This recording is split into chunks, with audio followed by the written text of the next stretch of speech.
Hey there, midnight readers. You've flipped through these Bible stories 100 times, and every single time you walked right past a secret hiding in plain sight. Tonight that changes. We're cracking open 25 stories you think you know, and each one has a hidden second layer that flips the whole meaning on its head. A ram tangled in a thorn bush, blood smeared on a doorframe, a mysterious fourth man strolling through a furnace like it's a spa day, two broken travelers on a dusty road who have no idea who just joined them. None of it is random. In this book, there are no throwaway details. Every strange little scene is a breadcrumb, and by the end, you'll never read these the same way again. So smash that subscribe button before your mind gets too blown to find it. And drop me a comment. Where on the planet are you watching from, and what time is it right now? Lights low? Perfect. Let's dig in. We start where every good trail of breadcrumbs has to start, which is at the very beginning on a mountain with a ram. You caught a glimpse of him a moment ago, tangled up and thoroughly confused in a thorn bush, and he is about to matter far more than one bewildered animal has any right to. But to understand why, we have to climb up there ourselves, walking behind an old man, his son, a bundle of firewood, and what may be the most uncomfortable silence in the entire book. The old man is Abraham, and by this point in his life, he has already survived the kind of decade that would make most people quietly hand in their resignation from being chosen by God. He was told to pack up everything and wander toward a country he had never laid eyes on. He waited for a promised child until he was old enough that the promise had frankly become a bit of a running joke around the tents. And then, against every reasonable expectation and a fair amount of medical probability, the boy actually showed up. Isaac. The entire future, the whole point of all that waiting, packed into one kid. So the request that arrives next is, to put it gently, not the one anybody would have ordered off the menu. God tells Abraham to take his son, not merely his son, but his only son, and not merely his only son, but the one he loves. The words stack up like that on purpose. 3 heavy stones drop one after the other. And it is worth slowing down here because that exact little tower of words comes back around roughly 2,000 years later, pointed at someone else entirely. Take your son, your only son, the one you love, and go up a mountain I will show you. As far as instructions from the Almighty go, it is the sort of thing you would desperately like to believe you misheard. The divine equivalent of a voicemail you replay 4 times, hoping it says something less catastrophic on the 5th. There is, unsurprisingly, no arguing, no negotiation, no 3-page rebuttal about work-life balance. Abraham simply gets up early the next morning, and that small detail is quietly devastating if you sit with it, because it means he did not lie awake all night and then conveniently oversleep and miss the whole appointment. He rose early, he chopped the wood himself, which is a job you would happily delegate to literally anyone else under the circumstances. He saddled the animal, rounded up 2 servants and the boy, and set off toward a region called Moriah. And right away, we hit the first detail most readers stroll straight past without a second glance. The trip takes 3 days. 3 days. Hold on to that number because it does not appear here by accident. Nothing in this book appears by accident, which is more or less the entire premise of tonight. Picture what those 3 days actually were for Abraham. In his own heart, from the moment he understood the instruction, the boy was already as good as gone. He had, in every way that mattered internally, buried his son, and then had to keep walking beside him for 72 hours, sharing meals, sleeping under the same sky, listening to him chatter, all while carrying a secret that would flatten most of us before lunch. For 3 days, Isaac was, to his father, both alive and lost at the same time. And then, on that 3rd day, Abraham lifts his eyes and sees the mountain in the distance, and everything that happens up there ends with him getting the boy back, whole and breathing. 3 days of death carried in the chest, and life returned on the 3rd. If that rhythm feels familiar, hang on, we are only getting started. When the 3 of them finally reach the base of the mountain, Abraham says something that, in hindsight, is one of the most quietly loaded lines he ever delivers.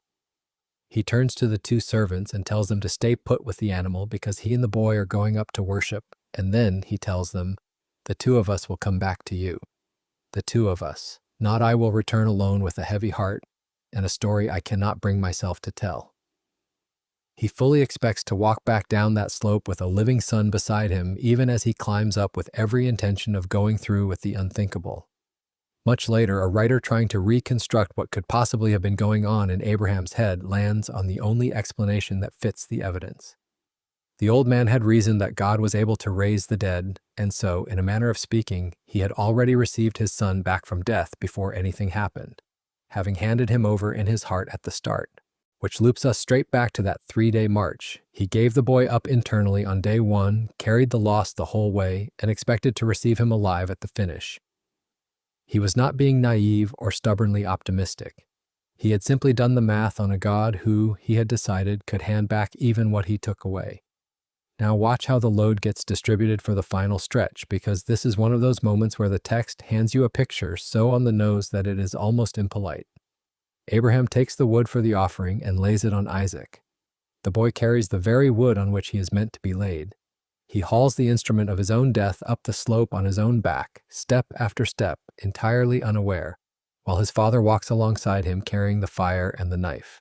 It is a genuinely tender and terrible image, a son bearing the timber of his own sacrifice up a hill.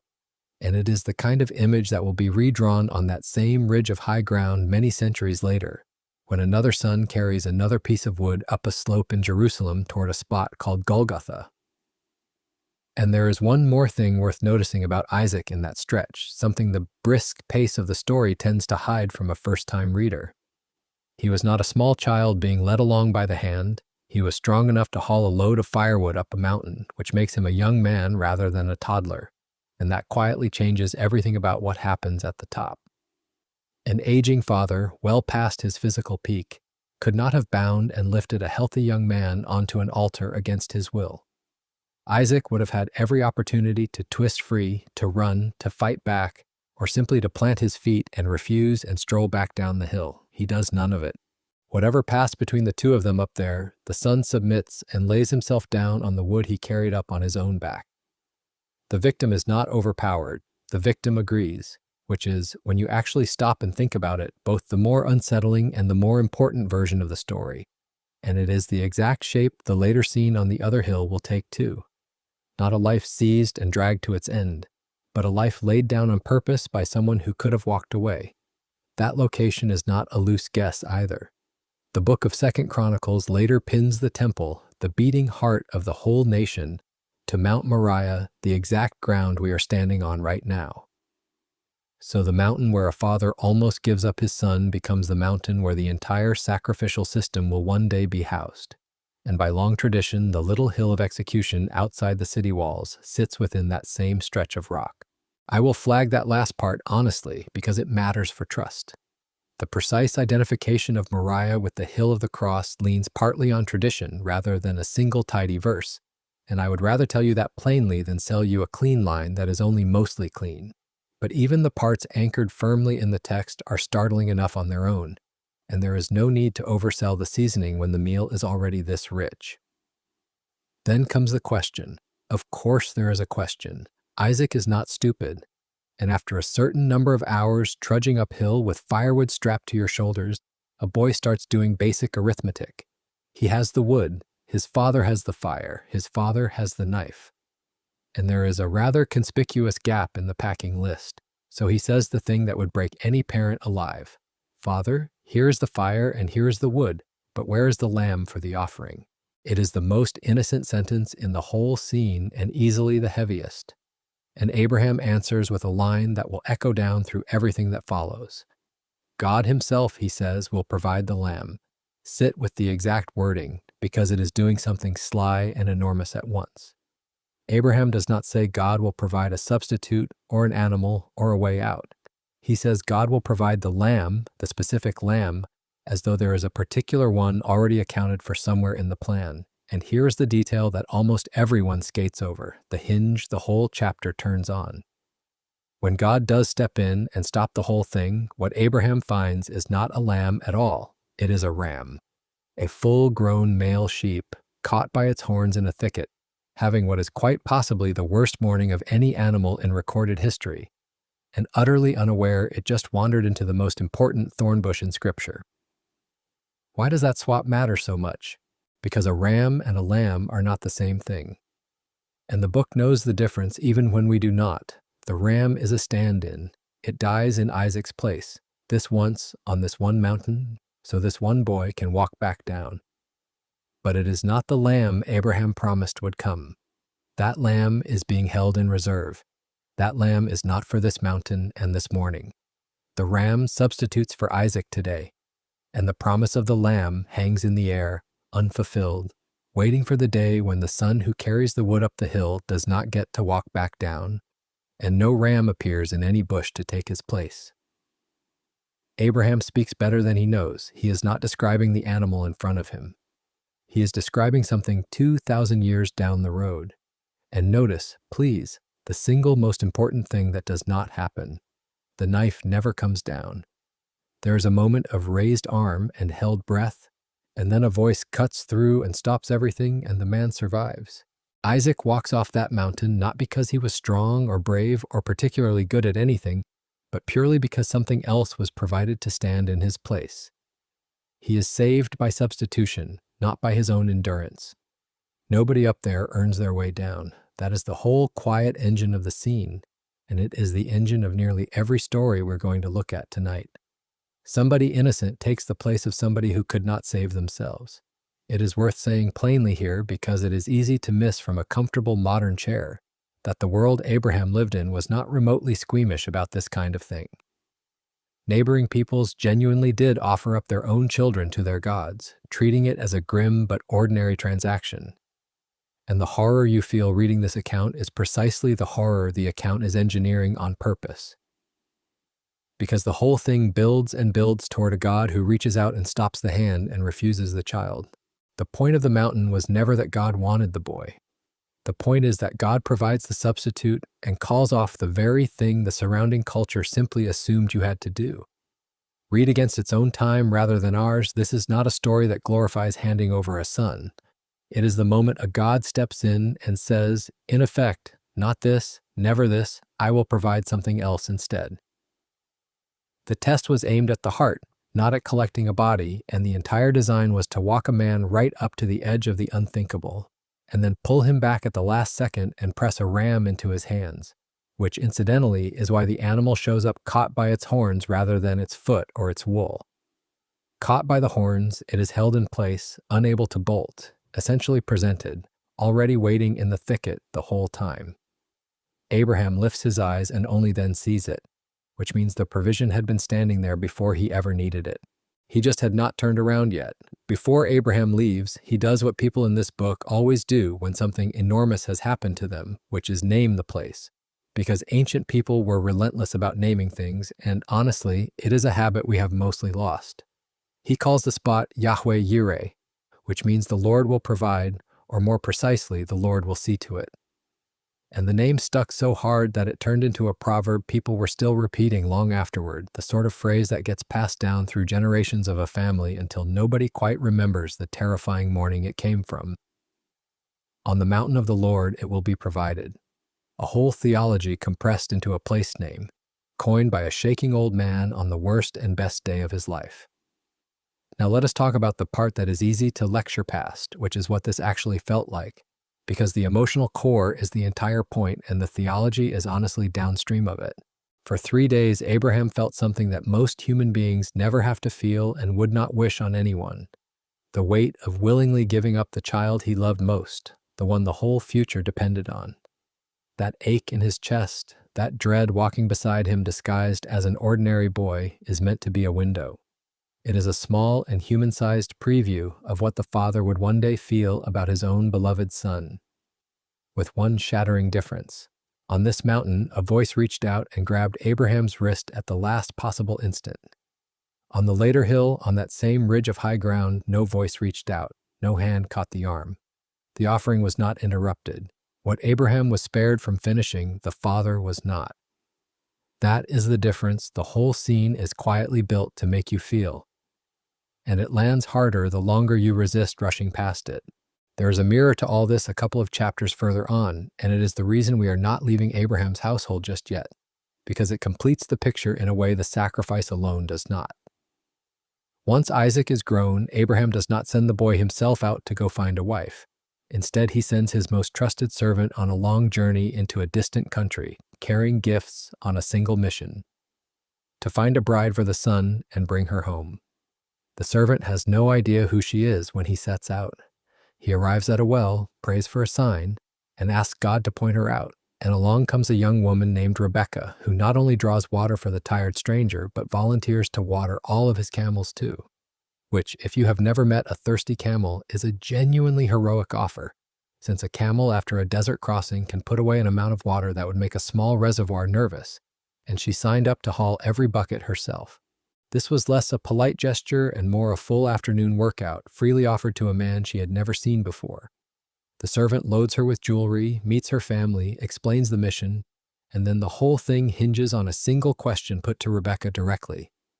Will you go with this man? And she says yes, choosing to leave everything she has known to travel toward a bridegroom she has not yet laid eyes on the strength of a promise carried by a servant. And here is why this quiet little courtship belongs right beside the sacrifice. A father sends out a trusted servant into a far country to gather a bride for his beloved son, a bride who says yes before she has ever seen the one she is going to. It is, in miniature, a picture of the Father sending the Spirit out into the wide world to gather a bride, the whole gathered people of faith for the Son, on the basis of gifts delivered and a promise trusted before the face is ever seen. Substitution on the mountain, and then a search for a bride in the valley. The book is already assembling its whole story, and we are barely out of the first chapters. And do not skate past the gifts, because they are doing quiet theological work of their own. The servant does not show up empty-handed and ask Rebecca to gamble her entire life on a stranger's word with nothing to hold on to. He arrives loaded with treasures from the Father, and he places some of them on her before she has traveled a single step, before she has met the Son, as a kind of down payment on the promise, a tangible piece of the wealth that is waiting for her at the end of the road. The gifts are the proof that the rest is real, which is, again, exactly the picture being painted. When the Father sends the Spirit out to gather that bride from the wide world, the Spirit does not arrive empty either, but comes bearing gifts, a deposit given up front, a first installment of an inheritance the bride has not yet laid eyes on, the guarantee that the promise is not just words, and the wedding is genuinely coming. Rebecca wears her betrothal jewelry across the desert as evidence of a groom she has never seen. It is a small domestic detail in an old family story, and it is also, on closer inspection, a fairly precise sketch of how the whole thing is meant to work. So here is what that mountain leaves us holding, and it is the thing that makes sense of everything still ahead. From this one hill, the central logic of the entire book comes into focus, and it is stubbornly, almost scandalously simple. Someone innocent stands in the place of someone guilty. A life is spared because another life is offered instead. A voice can stop the knife when a substitute is provided, and the whole system now waits, quietly, for the arrival of a substitute that no bush will supply and no voice will interrupt. And once you understand that the whole thing runs on standing in for someone else, the next question is almost forced upon you. If a life can be spared by a death that takes its place, then sooner or later you're going to need something to mark exactly which lives are covered and which are not. You're going to need a sign, which brings us rather promptly to a night involving a great deal of blood painted on doorframes, and an entire nation betting their firstborn on whether or not a sign works. The setting shifts and the mood darkens. Generations have passed, Abraham's descendants have multiplied into a whole people, and that people has ended up enslaved in Egypt, worked into the ground under a ruler who has made a hobby out of ignoring increasingly alarming warnings. A long contest of wills has played out, disaster after disaster, and now it comes down to a final and dreadful night. And the instruction that goes out to the enslaved households is oddly, almost surgically specific, which is exactly the kind of specificity that should make you lean in, because in this book, precision is never decoration, it is always a fingerprint. The families are told to select a lamb, but not on the night itself. They choose it on the 10th day of the month and then keep it in the house until the 14th, which means for 4 full days this animal lives in the home, watched, handled, checked over, essentially undergoing a slow domestic quality control audit to confirm it has no defects, no blemishes, nothing wrong with it whatsoever. It has to be flawless. And that 4-day inspection window is not filler. Look at what happens to another figure many centuries later in Jerusalem, in the days between riding into the city to a cheering crowd and the events at the end of that week. He is examined.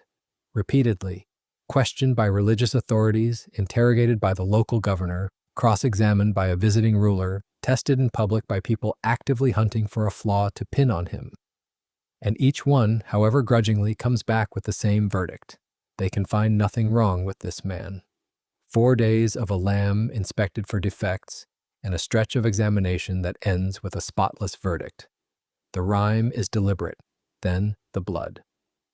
On that final night, each family kills its lamb and takes the blood and applies it with a bunch of hyssop, which is a humble, weedy little plant, and not exactly a premium painting tool, to the top of the doorframe and to the 2 sides. Read that again slowly. Top and both sides. A mark on the lintel above and a stroke down each doorpost. If you are keeping track of where the blood lands, the family is unknowingly tracing the shape of a cross across their own front door, centuries before crucifixion was even a method anyone had thought up. They are drawing a symbol whose meaning had not been invented yet in blood over the entrance to their homes, and then going inside to eat dinner as though it were an ordinary evening, which, understandably, it was not.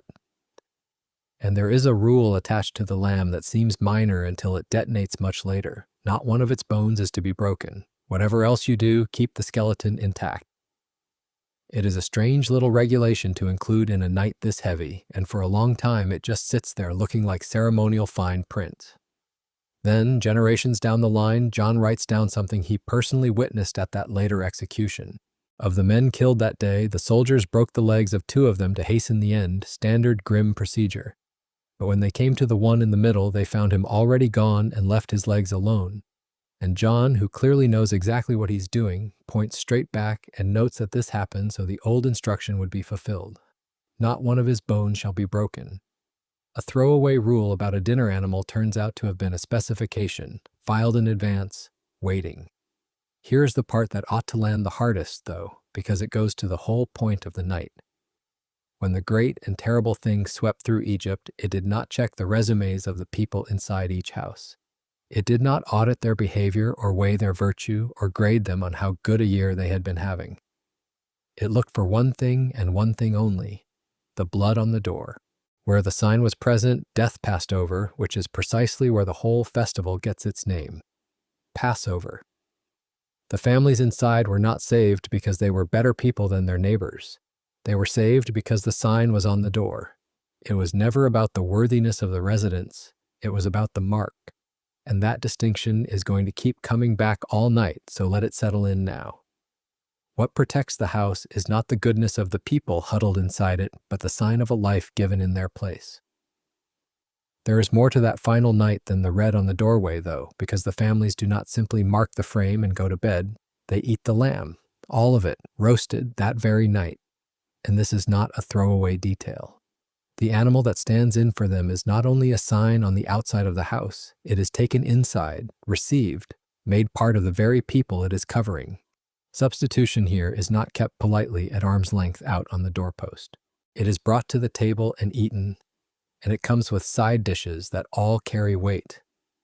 They eat it with bitter herbs, a literal mouthful of the bitterness of the slavery they are walking away from, so that nobody gets sentimental about the life they are leaving behind.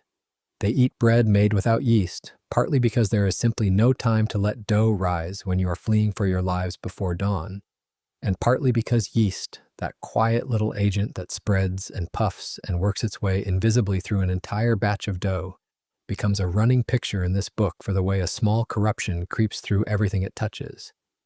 Bread with nothing in it to spread and spoil.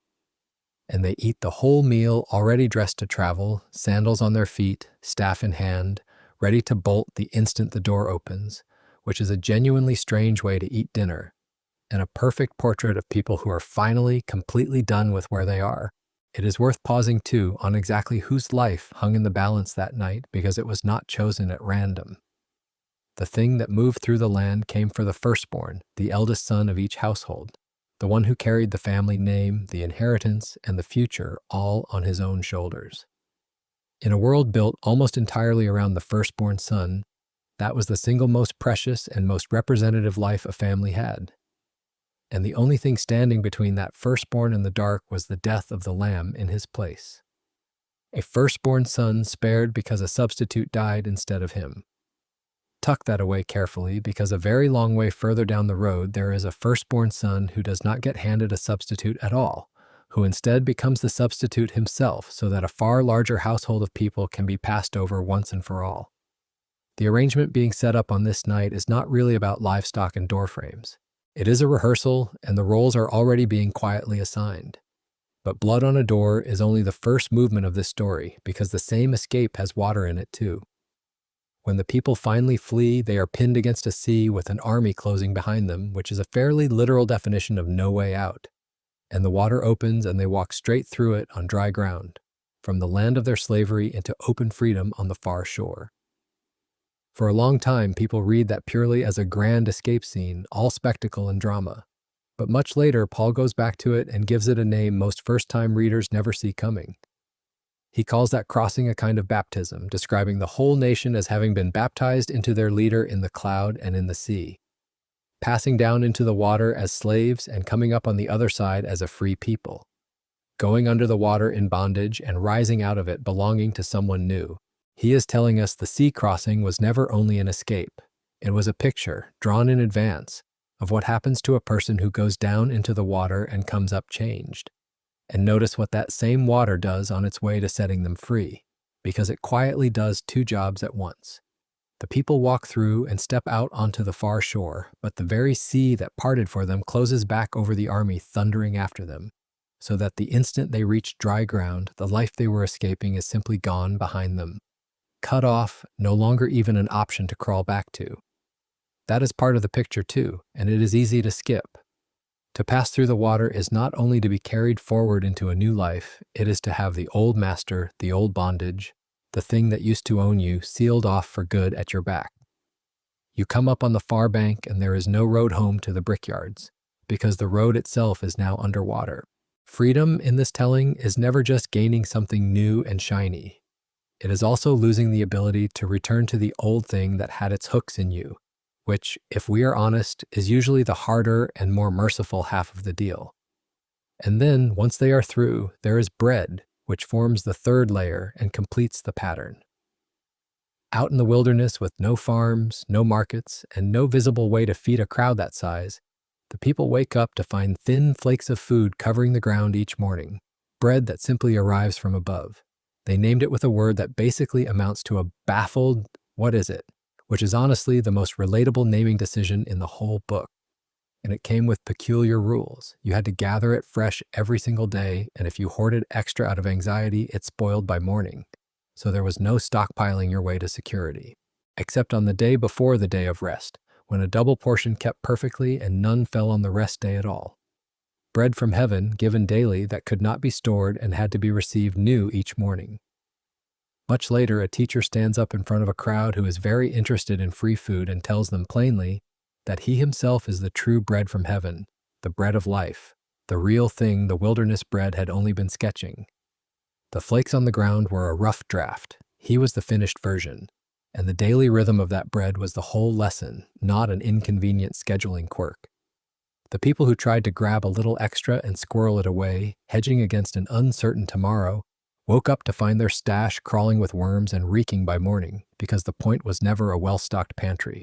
The point was a daily habit of trust, a whole nation that had to get up each morning and receive that day's provision fresh, unable to hoard their way into feeling secure.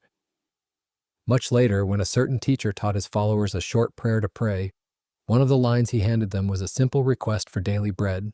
This day's bread, not this year's supply laid up in a barn, and anyone who still remembered flakes on the desert floor would have caught that echo instantly. Enough for today, received today, and trusted for all over again tomorrow. It is a strangely demanding way to be fed, and apparently the intended one. Step back and look at what has accumulated across this one long escape, because the shape of it is the whole reason we are lingering here. There is blood that marks and shields. There is water you pass down into and come up out of changed. There is bread that falls from heaven and has to be received fresh every day. Blood, water, bread. If those three feel like they belong together, like they are the raw ingredients of something you have encountered elsewhere, that is not your imagination. The entire escape from Egypt reads, in hindsight, like the gospel jotted down in rough draft form, all the essential elements present and sketched out long before anyone understood what the finished picture would be. And that is the quietly staggering thing about the man dabbing blood on his doorframe that night. He did not know he was drawing anything. He was a frightened person following strange instructions in the dark, hoping desperately that the sign would work and his family would see the sunrise, with no notion that the pattern of red on his door was a blueprint for something thousands of years out of view.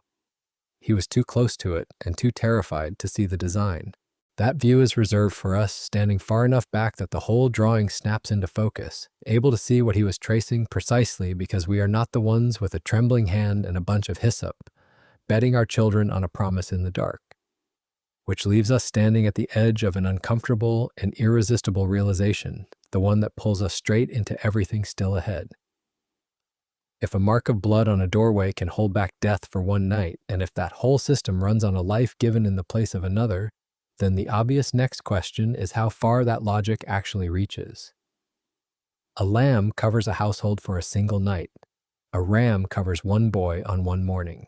Sooner or later, a thoughtful person has to wonder what it would take to cover more than a night, more than a house, more than a single sunrise, and whether there could ever be a kind of blood that no yearly festival, no repeated ritual, no fresh coat on the doorframe every spring could ever wash away or make unnecessary again. Because if the sign has to be reapplied every year, then it has not solved anything yet. It has only postponed it. And that nagging shortfall, the sense that all this covering is temporary and keeps needing to be redone, is going to send us looking for something stranger and more permanent, starting with a bronze object lifted up on a pole in the middle of a desert, which happens to be shaped like the last thing on earth you would expect to save anyone.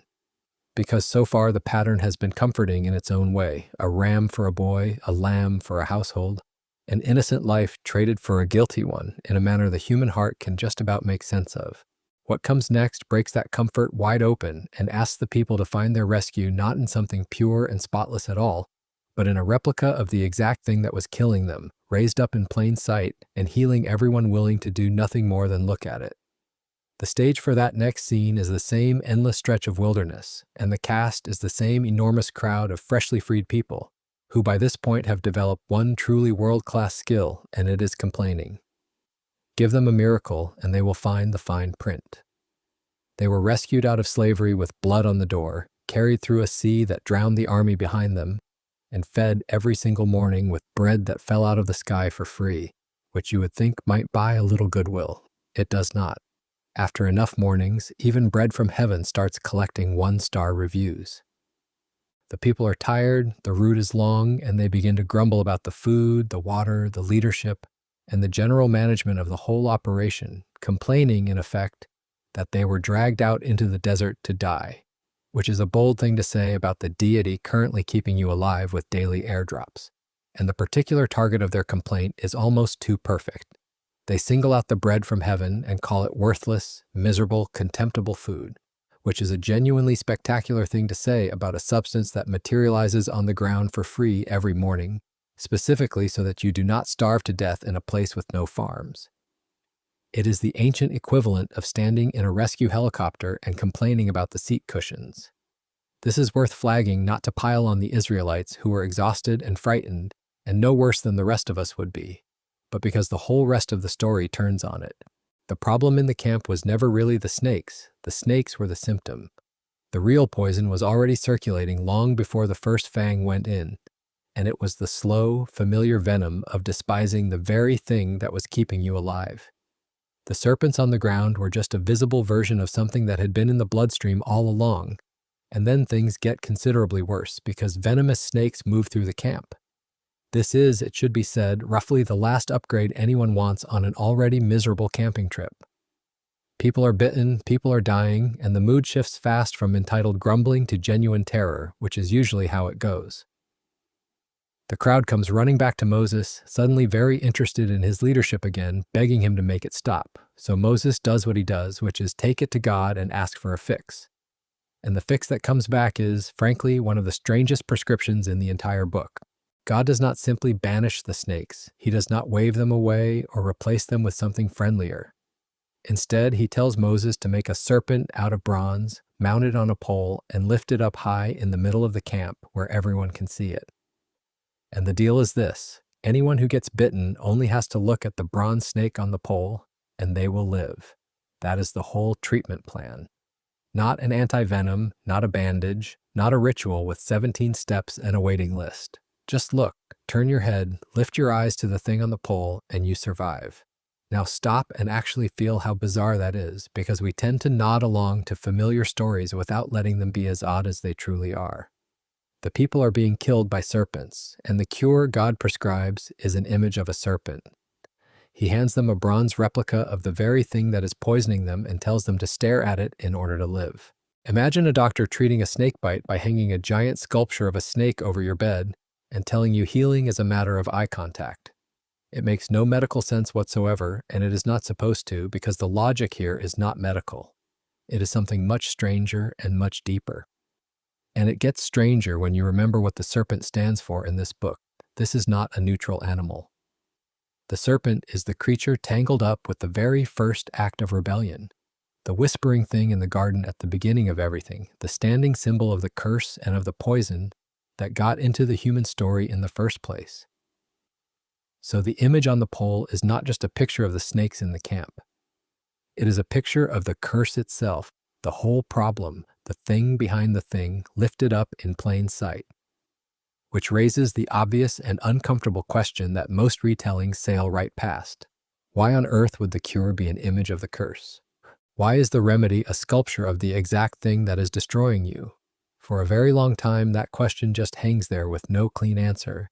And then, many centuries later, the man we have been circling all night reaches back and answers it himself, directly, in one sentence that most people read 100 times without noticing what it costs. He says that just as Moses lifted up the serpent in the wilderness, in exactly that way the Son of Man had to be lifted up. He deliberately compares himself, of all things, to the bronze snake on the pole. Not to the manna, not to the water, not to something clean and obviously flattering. To the serpent. To the lifted up image of the curse. And there is a small linguistic detail buried in the way he says it that makes the whole thing shiver. The particular phrase he chooses for lifted up is a word that carries two meanings at once. It means to be physically raised up, hoisted into the air on something, which is a grimly accurate description of an execution on a wooden beam. But the very same word also means to be lifted up in the sense of being exalted, honored, raised to glory. He picks the one word that does both jobs simultaneously, so that his being hoisted up to die and his being raised up in triumph are, in the original wording, literally the same lifting. The lowest possible moment and the highest possible moment described with an identical verb, which is not an accident of translation. It is the entire paradox of the story compressed into a single word. The pole in the desert only had the first meaning. The hill managed to hold both at once, a raising up that was simultaneously the worst thing that could happen and the most glorious. And once you know what happened on that later hill, the comparison stops being strange and becomes almost unbearably precise. Because the point of the cross was never that a nice, innocent person had a very bad day. The claim the book makes is far more radical and far more uncomfortable than that. It says that on the cross, the one being lifted up became sin on our behalf, that he was made into the very thing that was killing us, that he became a curse for our sake, hanging there as the poison itself so that the poison would lose its grip on everyone else. He is lifted up as the embodied curse, the way the bronze serpent was lifted up as the image of the curse, so that a single look in his direction becomes the cure. The snake on the pole was a rough sketch. The hill was the finished picture. The poison, raised up in public, becomes the antidote. And notice, because this is the part that ought to reorganize how you think about the whole thing, what the dying Israelite is actually required to do. Nothing. He does not have to crawl to the pole. He does not have to climb it, kiss it, polish it, or bring an offering to lay at its base. He does not have to prove he was one of the better behaved complainers before the snakes showed up. He does not even have to feel especially confident about it. He simply has to look. A person flat on the ground, swelling and fading, only has to turn his head toward the thing lifted up and trust it, and he lives. It is the least amount of doing imaginable. It is, in fact, the opposite of doing. It is the pure act of looking away from yourself and toward the thing that was provided, which cuts hard against every instinct we have because human beings desperately want salvation to be something we accomplish. We want a program, we want a checklist, a difficulty setting, a sense that we contributed and therefore earned it. Handing someone a rescue that costs them nothing but a glance almost offends us, because deep down we would rather be impressive than be helped.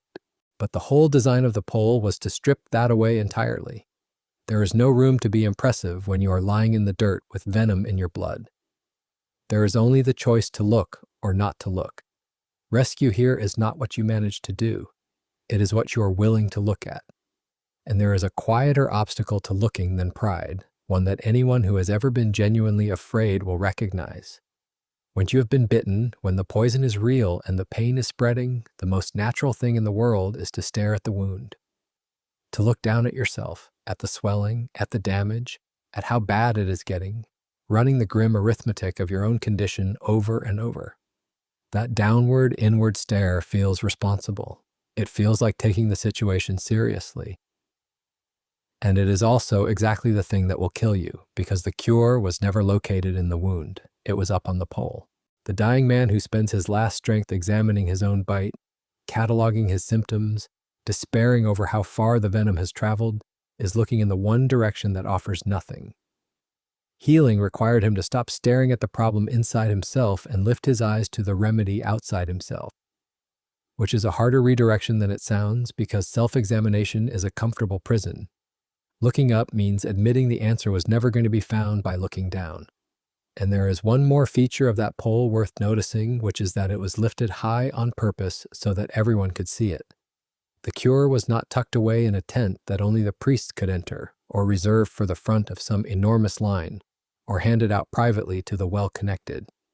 It was hoisted up in the open, where a person collapsed at the very edge of the camp had exactly the same access as someone standing right at the base of it. Distance did not matter, status did not matter. Whether you were near or far, important or forgotten, all that was required was a clear line of sight and the willingness to use it. The remedy was made deliberately, almost aggressively public, so that no one could ever claim they were too far out, too far gone, or too far down the pecking order to be reached. If you could see it, you could be saved by it, which is a strangely democratic way to run a rescue, and entirely the point. Now for the twist almost nobody tells, the part that turns this from a nice devotional into something with real teeth. Fast forward several centuries. The crisis in the desert is long over, the snakes are a distant memory, and that same bronze serpent, the one Moses made, is still around. It has been kept, preserved, handed down like a national treasure. And somewhere along the way, the people did what people always do when you give them enough time and a shiny relic. They started worshiping it. The very object that had once pointed them toward God became, all on its own, a little god. They were burning incense to a piece of metal, bowing to the sculpture instead of remembering the one who had told Moses to make it. The signpost had become the destination. The finger pointing at the moon had gotten mistaken for the moon itself, and the people had settled comfortably into admiring the finger. And then a king named Hezekiah comes along, looks at this beloved, ancient, deeply venerated national relic that everyone is quietly treating as sacred, and does the unthinkable. He smashes it. He grinds it up. And to make sure nobody misses the point, he gives it a dismissive little nickname as he does it, calling it Nehushtan, which is a mild insult that basically means it is just a piece of bronze. That is all it ever was, he says, a hunk of metal, a tool that did its job centuries ago and has no business being an object of worship now. It took a certain kind of nerve to take a wrecking bar to a national treasure and inform everyone it was scrap. And it is one of the more underrated acts of leadership in the whole book. And the timeline makes it sharper still. That bronze serpent had survived for centuries, hundreds of years, passed carefully from one generation to the next, growing more sacred and more untouchable the older it got, until by Hezekiah's day it had accumulated the kind of aura that makes people afraid to question a thing at all. He was in the middle of a broad house cleaning, tearing down shrines and clearing out the accumulated religious clutter of generations, and most of what he removed was straightforwardly foreign junk that nobody would defend. But the bronze serpent was different, and that is precisely why it belongs in the story. It was the one relic with an impeccable pedigree, the one object people could point to and say, "But this one is legitimate, this one came from Moses himself, this one is ours." And Hezekiah looked at the single most defensible relic in the entire collection and smashed it anyway, because he understood something most reformers miss. The most dangerous idols are not the obvious foreign ones. They are the homegrown, historically respectable, technically legitimate ones that everyone has quietly agreed not to examine too closely. Here is the second layer, the one that turns this story into a mirror. Notice what the bronze serpent was. It was not a false idol dreamed up by some pagan neighbor. It was a genuine, God-ordained symbol that had genuinely saved lives, doing exactly what it was made to do. It was as legitimate as a symbol gets. And it still became an idol, which means the lesson is not merely watch out for obviously fake gods. The lesson is far more unsettling than that. Even a true symbol, even a good and holy and God-given thing, curdles into an idol the moment you start clinging to the sign instead of the one it was pointing to. The object was never the problem. The clinging was the problem. The instant the people loved the bronze more than they trusted the God the bronze was advertising, a rescue device turned into a trap. And that puts a rather pointed question in front of anyone honest enough to sit with it. How many bronze serpents are you quietly keeping on a shelf? Not idols of metal, probably, but the subtler kind. A cherished tradition that started as a way to reach God and slowly became the thing you actually trust. A relic, a routine, a building, a particular style of doing things, a favorite teacher, a religious habit that once pointed somewhere real and has quietly become the destination itself. The bronze serpent problem is not ancient history. It is one of the most reliable failure modes of the human heart, and it almost always happens to good things, precisely because good things are the easiest to mistake for the source. Nobody accidentally worships a thing they know is worthless. We only get trapped by the things that once genuinely helped. The relic on the shelf always started as a gift, which is exactly why it is so hard to see it for what it has quietly become. So the whole episode leaves us with a single, clean, slightly scandalous truth, and it undoes a lot of what we assume about rescue. Salvation in this story is not something you do. It is something you look at. The dying man is not saved by his effort, his record, his cleverness, or his strength. He is saved by lifting his eyes to what was raised up for him and trusting it, which means the direction of your gaze matters more than the strength of your grip. And that idea that everything can hinge on where a person is looking and toward what a mediator is lifted up carries us straight to another hilltop and another set of raised up arms, except this time the thing lifted high in the air is not a bronze snake, it is a man. The scene is another patch of that same wilderness, and this time the trouble is not snakes but soldiers. A hostile people called the Amalekites come down on the Israelites, picking a fight with a tired, half-organized crowd of former slaves who are not exactly a professional army. So a man named Joshua is sent to lead the fighting down in the valley, gathering whoever can hold a weapon, while Moses does something that looks, at first glance, like the least useful contribution possible. He climbs a hill overlooking the battle, taking his staff with him, and he stands up there and lifts his hands into the air. And that, it turns out, is where the entire war is actually being fought. That staff in his hand is worth a second look, because it is not a random walking stick. It is the same staff that had already been through an astonishing career by this point. It is the rod that turned the river of Egypt to blood, the one stretched out over the sea to split the water and then stretched out again to close it over the pursuing army. This is a piece of wood with a track record, and now, on the hill, that same staff is simply raised, lifted up in tired old hands, and the power that once shattered an empire is once again flowing through a raised piece of wood held aloft by a mediator. It is a detail that quietly insists the strength was never in Moses' arms. His arms are about to prove embarrassingly weak. The strength was in what he was lifting up and who he was lifting it toward. And notice who is down in the valley doing the actual fighting, because it is the first time this particular name steps forward. Joshua, the man swinging the sword below, is the one who will eventually inherit leadership of the whole nation, the one who will one day take the people into the land they have been marching toward. This is his introduction, and it is telling that his first appearance has him fighting hard and visibly in the valley while the older man does the invisible, decisive work above him. The future leader is being trained, whether he fully grasps it or not, in the single most important lesson of his career: that the battles he wins with his hands are being decided by hands other than his own, lifted up somewhere he cannot see. Because a strange pattern emerges almost immediately. As long as Moses keeps his hands raised, Joshua and the fighters below start winning. The moment Moses lowers his hands, the tide turns and the enemy starts pushing them back. Up, and Israel gains ground. Down, and Israel loses it. The outcome of the swords in the valley is tracking, beat for beat, with the position of the arms on the hill. The men doing the actual sweating and bleeding are not, it turns out, the ones deciding the battle. The decision is happening above them, on the height, in the hands of a man who is not swinging a single blade.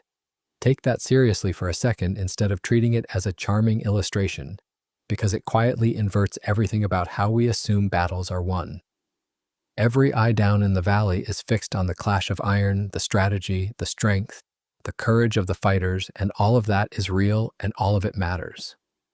But the actual hinge of the whole thing is a pair of raised hands on a hill that most of the soldiers cannot even see. The most important person on that battlefield is the one man not fighting. The real front line is not where the noise is. It is up top, in the silent work of a mediator holding his arms toward heaven on behalf of people who have no idea their survival is riding on his posture. And then comes the very human complication, the detail that keeps this from being some effortless magic trick. Moses gets tired. Of course he does. Arms are simply not designed for extended overhead operation, as anyone who has ever tried to hold a phone up long enough to get everyone into a group photo can painfully confirm.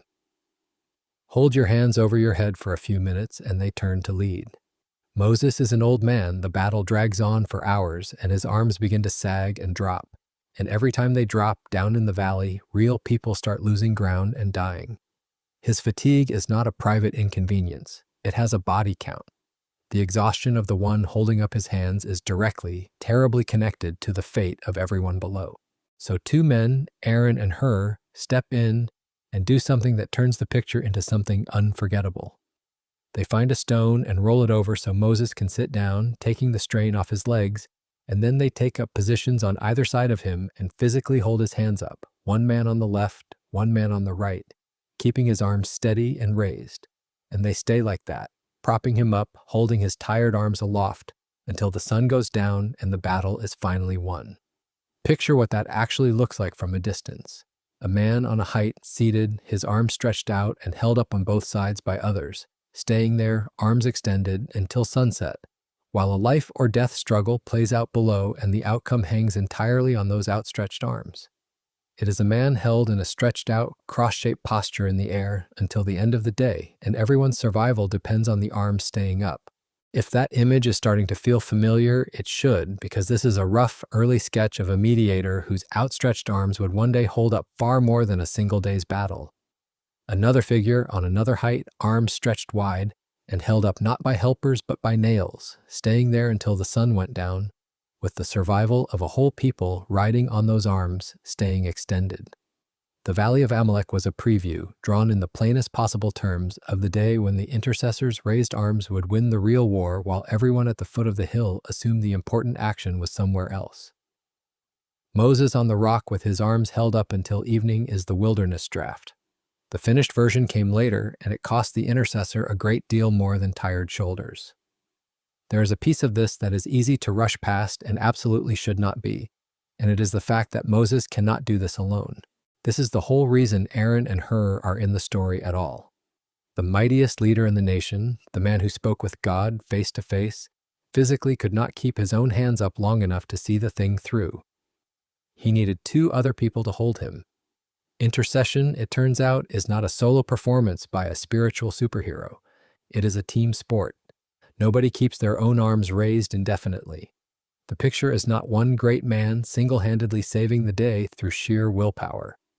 It is a community propping up a mediator who is running on empty, sharing the weight of the work that is holding everyone else together. Anyone who has ever tried to carry the weight of praying for a struggling family, a sinking friend, a failing situation entirely by themselves and felt their arms drop is meant to recognize this exactly. You were never supposed to hold them up alone. Somebody is meant to be standing on either side of you, taking an arm. And look at what Aaron and Hur actually contribute, because it reframes what it means to help. They do not fight in the valley. They do not win any glory down where the swords are.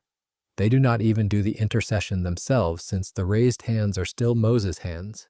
Their entire job is to hold up the arms of the one doing the real work, which is about the least glamorous assignment on the battlefield. No songs get written about the two men who stood there for hours propping up somebody else's elbows. And yet without them, the whole thing collapses, the arms drop, the battle is lost, and every hero in the valley goes down with them. It is a strangely honest picture of how most of the important work in any community actually gets done, not by the visible fighter and not even only by the visible intercessor, but by the unseen people who quietly keep the intercessor from collapsing, who show up with a stone to sit on and a shoulder to lean into and no expectation of ever being named. The battle was won by 3 men on a hill, and 2 of them never lifted a weapon or said a prayer. They just refused to let the third one fall. When it is all over and the enemy is beaten back, Moses does the thing these stories always end with, which is build an altar and give it a name that captures what just happened. He calls it Yahweh Nissi, which means the Lord is my banner. In the ancient world, a banner was the standard you rallied around in battle, the flag lifted high that told the troops where to gather and who they belonged to, the thing you looked up toward in the middle of the chaos to remember whose side you were on. When everything around you was noise and dust and confusion, the banner was the one fixed point overhead that told you where home was. And Moses is saying, in effect, that the true banner over this fight was never a piece of cloth on a pole. It was God himself, lifted up over the whole struggle as the one they were really fighting under. Which loops back neatly to the pole in the last story, because once again, the thing that saves is the thing lifted up and looked toward in the middle of a crisis. The people keep being rescued by looking up. There is also a small instruction attached to the aftermath that is easy to overlook and quietly important. God tells Moses to write this down, to record it as a lasting memorial so it will not be forgotten, which is the ancient way of saying this was not a one-off. Remember how this worked? The lesson of the raised hands was considered important enough to be filed permanently, precisely because it is the kind of lesson people forget the instant the immediate danger passes. The moment the fighting stops and life gets comfortable again, everyone drifts back to assuming the valley is where wars are won. That results come from effort and muscle and clever tactics alone, and the memory of the decisive hands on the hill fades, so it gets written down on purpose, a permanent note to a forgetful people, reminding them that the outcome they credited to their own swords was actually hanging, the whole time, on a pair of raised arms they mostly could not see. And underneath all of it sits a claim about where the real war is actually being waged, and it is a claim worth carrying out of this story and into your ordinary life. Down in the valley there is noise, effort, sweat, strategy, the visible clash that looks like the whole battle. Up on the hill there is silence, a seated old man, and a pair of trembling raised arms that almost nobody is watching. And the book insists, flatly, that the quiet thing on the hill is where the outcome is decided, which reframes prayer entirely. We tend to treat it as a nice optional extra, a bit of spiritual garnish you sprinkle on top of the real work once the real work is done, a polite gesture that cannot possibly matter as much as actually getting out there and swinging a sword. This story says the exact reverse. The raised hands are not the sideline to the battle. The raised hands are the battle. The valley is downstream of the hill. What looks like the main event is quietly taking its orders from what looks like the afterthought. You can watch this play out in the most ordinary way in how people actually schedule their lives. Prayer tends to be the thing you get to if there is time left over after the real work of emails and meetings and effort and worry has been done. A quick word squeezed in at the end of the day when your energy is gone and your eyes are already closing. It gets the leftover minutes, the tired scraps, the last few seconds before sleep, because somewhere deep down we have decided it is the garnish and the doing is the meal. This story quietly suggests we have the whole thing backward, that we are spending our best hours swinging swords in the valley while treating the one activity that actually decides the outcome as an optional add-on. Moses did not climb the hill after the battle to say a nice closing word. He climbed it first and stayed up there the entire time because the raised hands were not commentary on the fight. They were the fight. Everything the soldiers accomplished below was, in the plainest possible sense, being handed to them from above. So this hilltop leaves us with a truth that pairs perfectly with the one from the pole, and together they set up everything that follows. Behind every visible struggle you can see and hear and measure, there is an invisible operator with his hands lifted up, and the fight below is being decided by the arms above far more than by the muscle in the middle of it. Every clash in the valley has someone on the height, holding on, keeping his hands raised past the point of exhaustion so that others can win a war they do not even realize is being fought overhead. And there is a quiet, aching hint tucked into that image, the same hint the pole was making from a different angle. One day the arms that hold up the whole thing will not be sagging from mere tiredness, and they will not be held up gently by two friends with a convenient stone. One day the intercessor's hands will be raised and kept raised by being fastened in place, and the banner lifted over the battle will be the mediator himself. And unlike Moses, whose arms eventually dropped even with two men holding them, unlike the pole, which had to be planted fresh in the ground each time a new plague of snakes arrived, this lifting up would not need to be repeated or propped up or done again next season. It would hold on its own all the way to the end, without a stone to sit on or friends to take the weight. Which is exactly the kind of thing that requires a closer look at what actually happens at the altar, and at the strange bookkeeping of how one day, one place, and a very particular pair of animals were designed to settle a debt that a raised pole and a pair of raised arms could only ever point toward. The one day, the one place, and the two animals all belong to the single most solemn square on the ancient calendar, the Day of Atonement, the day the whole year quietly bent toward. Every other festival had its food and its music and its general good cheer. This one had none of that. This was the day the nation held its breath, because it was the one day set aside to deal with the accumulated wrongdoing of an entire people all at once, and the entire weight of it landed on one man, the high priest, who was about to have what can only be described as the most stressful day at the office that any job has ever contained. To understand why, you have to picture the layout of the place where all of this happened.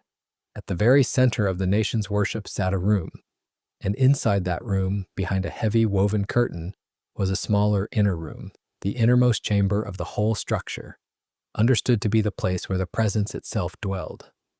And that inner room was, for all practical purposes, sealed. Nobody went in there, not the ordinary people, not the ordinary priests, not on a whim, not on a good behavior day, not ever. The curtain was not a decoration.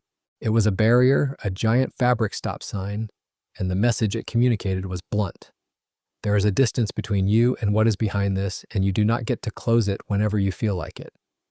Exactly once a year, on this one day, one single person was permitted to pass through that curtain and step into the inner chamber. And even he could not stroll in empty-handed and casual, as though popping into a co-worker's office. He could only enter carrying blood. That was the entrance fee, the only currency the doorway accepted.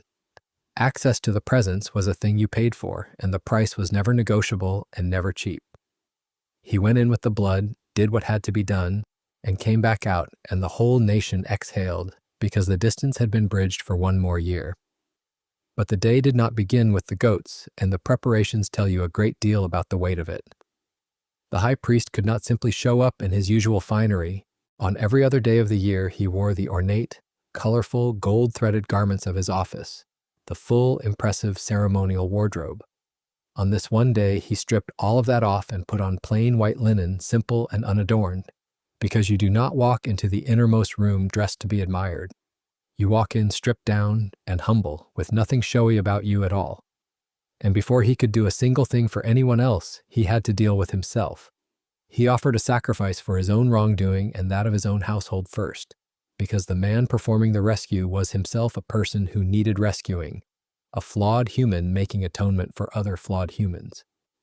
Which meant that every year, the one standing between the people and God had to begin by quietly admitting he was no better than they were.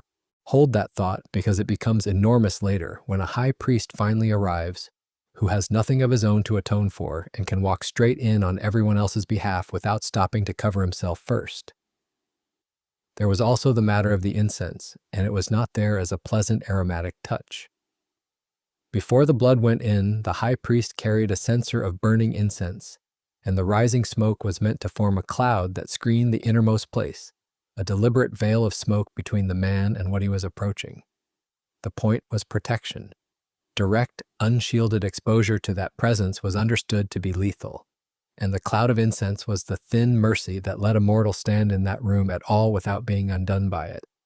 Even the one person permitted inside had to be shielded from the full weight of the very thing he was permitted to approach.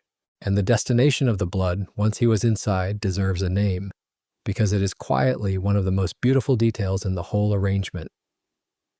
Inside that innermost room sat a golden chest, and inside the chest, among other things, were the tablets of the law, the exact standard the people had failed to keep. The lid of that chest, the cover resting directly over the broken law, had a specific name that translates to something close to the mercy seat, the place of covering. And that lid is precisely where the high priest sprinkled the blood, on the cover sitting on top of the very rules that condemned the people underneath it. Blood poured out over the broken law so that judgment, looking down toward the standard, had to look through a layer of mercy first. The entire theology of the day was built right into the furniture, that is the framework. Now watch what he did with the 2 goats, because this is where the machinery of the whole thing gets genuinely fascinating. 2 goats were brought forward and lots were cast over them, which is essentially the ancient version of a coin flip, deciding which one drew the short straw. 1 goat was designated for the altar and 1 was designated to be sent away, and it is fair to say their 2 Mondays were about to diverge dramatically, though neither of them was having what you would call a banner morning. And there is a detail in the casting of lots that matters more than it looks. The 2 goats were meant to be as alike as possible, a matched pair, so that at the outset you genuinely could not tell which one was destined for the altar and which for the wilderness. Their fates were not written on them. They were identical animals whose completely opposite destinies were decided by lot, which quietly underlines that this was one unified ceremony and not 2 unrelated events. In fact, the instructions treat the pair together as a single offering, one act of atonement carried out through 2 bodies. That is the piece to hold on to. It was never really 2 separate goats doing 2 separate favors. It was one offering that happened to require 2 animals to express, because the single thing it was accomplishing was too big to fit inside 1 goat. 2 goats, 1 work. The first goat was slaughtered, and its blood became the very blood the high priest carried behind the curtain, the payment presented in the innermost room. Its death handled one specific thing, the penalty, the debt, the cost that wrongdoing racks up and that somebody, sooner or later, has to actually cover. This goat paid the bill. But then there was the second goat, and this is the part that makes the whole ritual click into place, because most people vaguely remember that 1 goat was killed and forget entirely that the more famous goat is the one that walked away alive. Over this second goat, the high priest laid both his hands on its head and confessed over it all the wrongdoing of the entire people, the whole year's accumulated failures, symbolically transferring the sin off the nation and onto the animal. And then this goat, now carrying the invisible weight of everyone's guilt, was led out and released alive into the wilderness, driven far out into an empty, uninhabited, trackless place from which it would not find its way back. It carried the sin away, not paid for this time, but removed, hauled off into the middle of nowhere so it could never wander back into camp. This is the goat that gave us the word we still use today, the scapegoat, the one who gets loaded up with everyone else's mess and sent off to carry it. A word that has survived thousands of years precisely because human beings never stop doing the thing it describes. A designated man was assigned to lead this second goat away, walking it far out beyond the edge of the settlement into genuinely desolate country. And only when it had been released somewhere it could not find its way back did he return. The whole point was distance and finality. The wrongdoing was not merely loaded onto the animal in theory, it was physically walked out of the community and abandoned in a place with no road home. The name attached to this goat and its destination, Azazel, is a word scholars have argued over for a very long time, floating theories about whether it names a place, a thing, or simply the notion of the goat that goes away. And the honest answer is that its exact meaning remains uncertain, but the function is not uncertain in the slightest.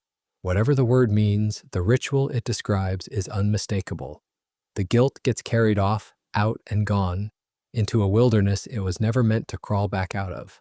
And imagine, just for a moment, what that was actually like to watch. The people stood there and saw their collected wrongdoing, the whole year's worth, placed on a living animal and then physically walked away from them, over the ground, past the edge of the camp, shrinking into the distance until it disappeared. Their guilt did not just get forgiven in some abstract legal sense they had to take on faith. They watched it leave. They saw it grow smaller and finally vanish over the horizon, gone in a direction nothing was coming back from. There was something profoundly human about needing to see the thing leave, and the ritual gave them exactly that. A visible, walking, shrinking picture of guilt being carried out of their lives for good. So the obvious question, the one the whole chapter is quietly built around, is why two? Why not just one goat that does the job and gets it over with? And the answer is genuinely elegant once you see it. Wrongdoing, it turns out, creates two entirely separate problems, and you cannot solve them both with a single move.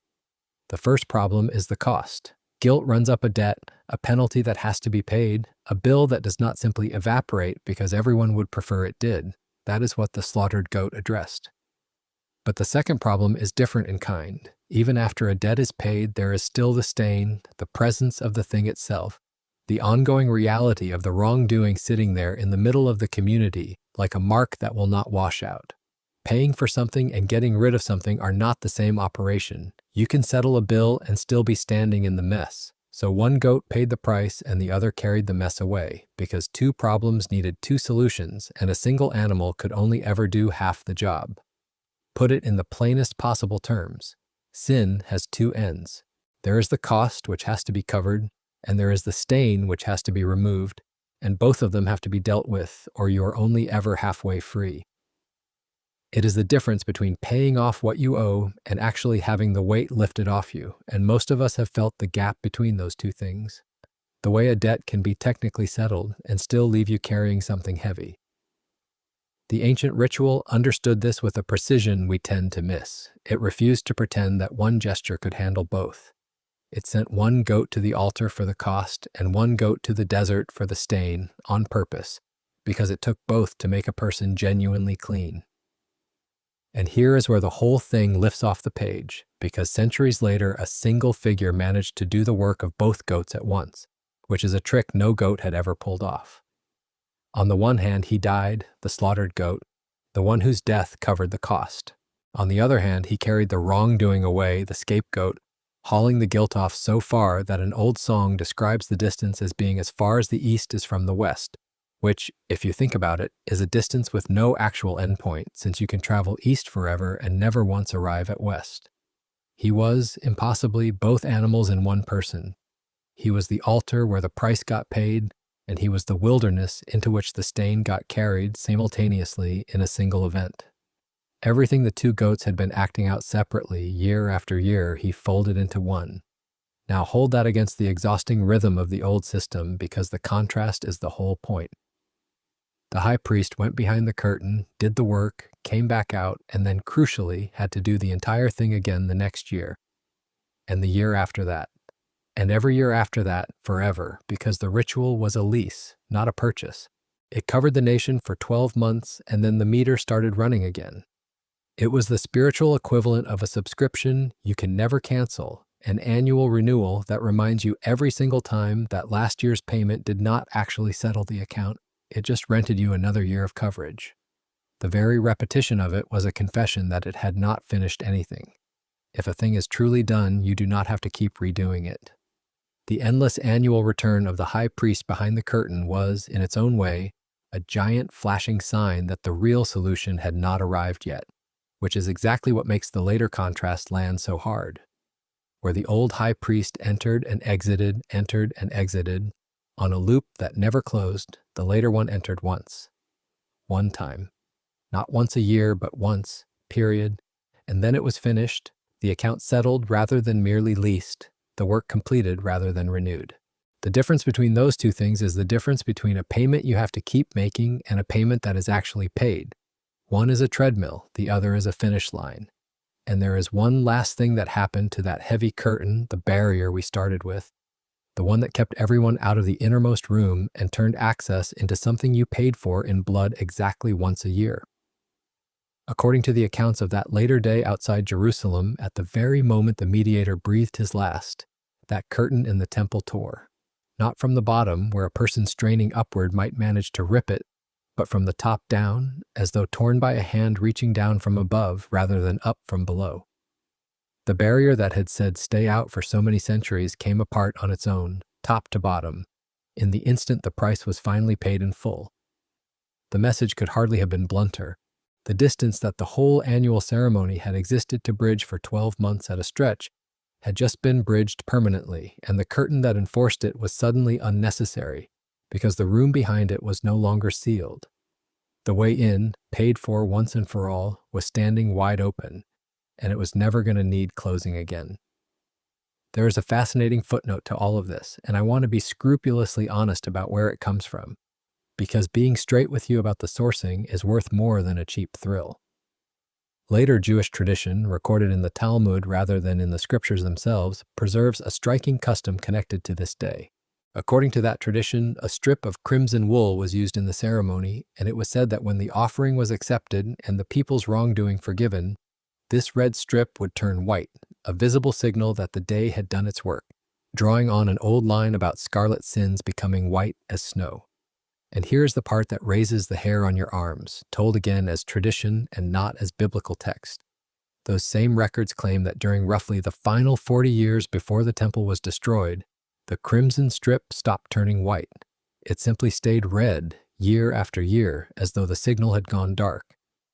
Now the temple was destroyed in the year 70, which puts that final 40-year stretch beginning right around the same window as the events on a certain hill outside Jerusalem. I lay that out carefully and with the sourcing attached because it deserves to be weighed honestly rather than oversold. It is a tradition, a preserved memory, not a verse, and a thoughtful person can find it haunting without needing to treat it as proof of anything. But haunting it certainly is, the idea that the old signal quietly stopped working right around the time the thing it was pointing to finally showed up. The emotional core of the whole day, though, is simpler than all the machinery, and it is this. Your wrongdoing has two ends, the cost and the stain, the bill and the brand, and you cannot reach either one on your own. You cannot pay the debt and you cannot carry the weight off into the desert by yourself because you are the one it is stuck to. The entire elaborate ceremony existed to say that both ends had been handled, that the price was covered and the mess was carried away, that a person could actually stand there clean rather than merely forgiven on paper. Both problems addressed. Both ends dealt with, and that is a heavier and more complete kind of relief than the watered-down version most people settle for. So this day leaves us with a requirement that is almost absurd in its demands, and it sets up everything ahead. If wrongdoing genuinely has to be both paid for and carried away, then whoever is going to fix it permanently has to be willing to become two contradictory things at once. He has to be the altar, the place where the cost gets absorbed, and he has to be the wilderness, the empty, far-off place the stain gets carried into and lost. Altar and desert in one person. And that same book that keeps quietly assembling its whole story is about to make an even stranger move. Because having established how thoroughly a person can be made clean, it immediately turns around and starts applying that cleanness to exactly the sort of people you would bet money were disqualified. Which brings us to a city about to be destroyed, and the single most unlikely survivor in it. A woman hanging a red cord out her window on the strength of nothing but a rumor about God. The city is Jericho, a fortress town with walls thick enough to build houses into, and it is next on the list for a people who have finally reached the edge of the land they were promised. 2 men are sent ahead to scout it out, standard reconnaissance, get a look at the defenses, report back.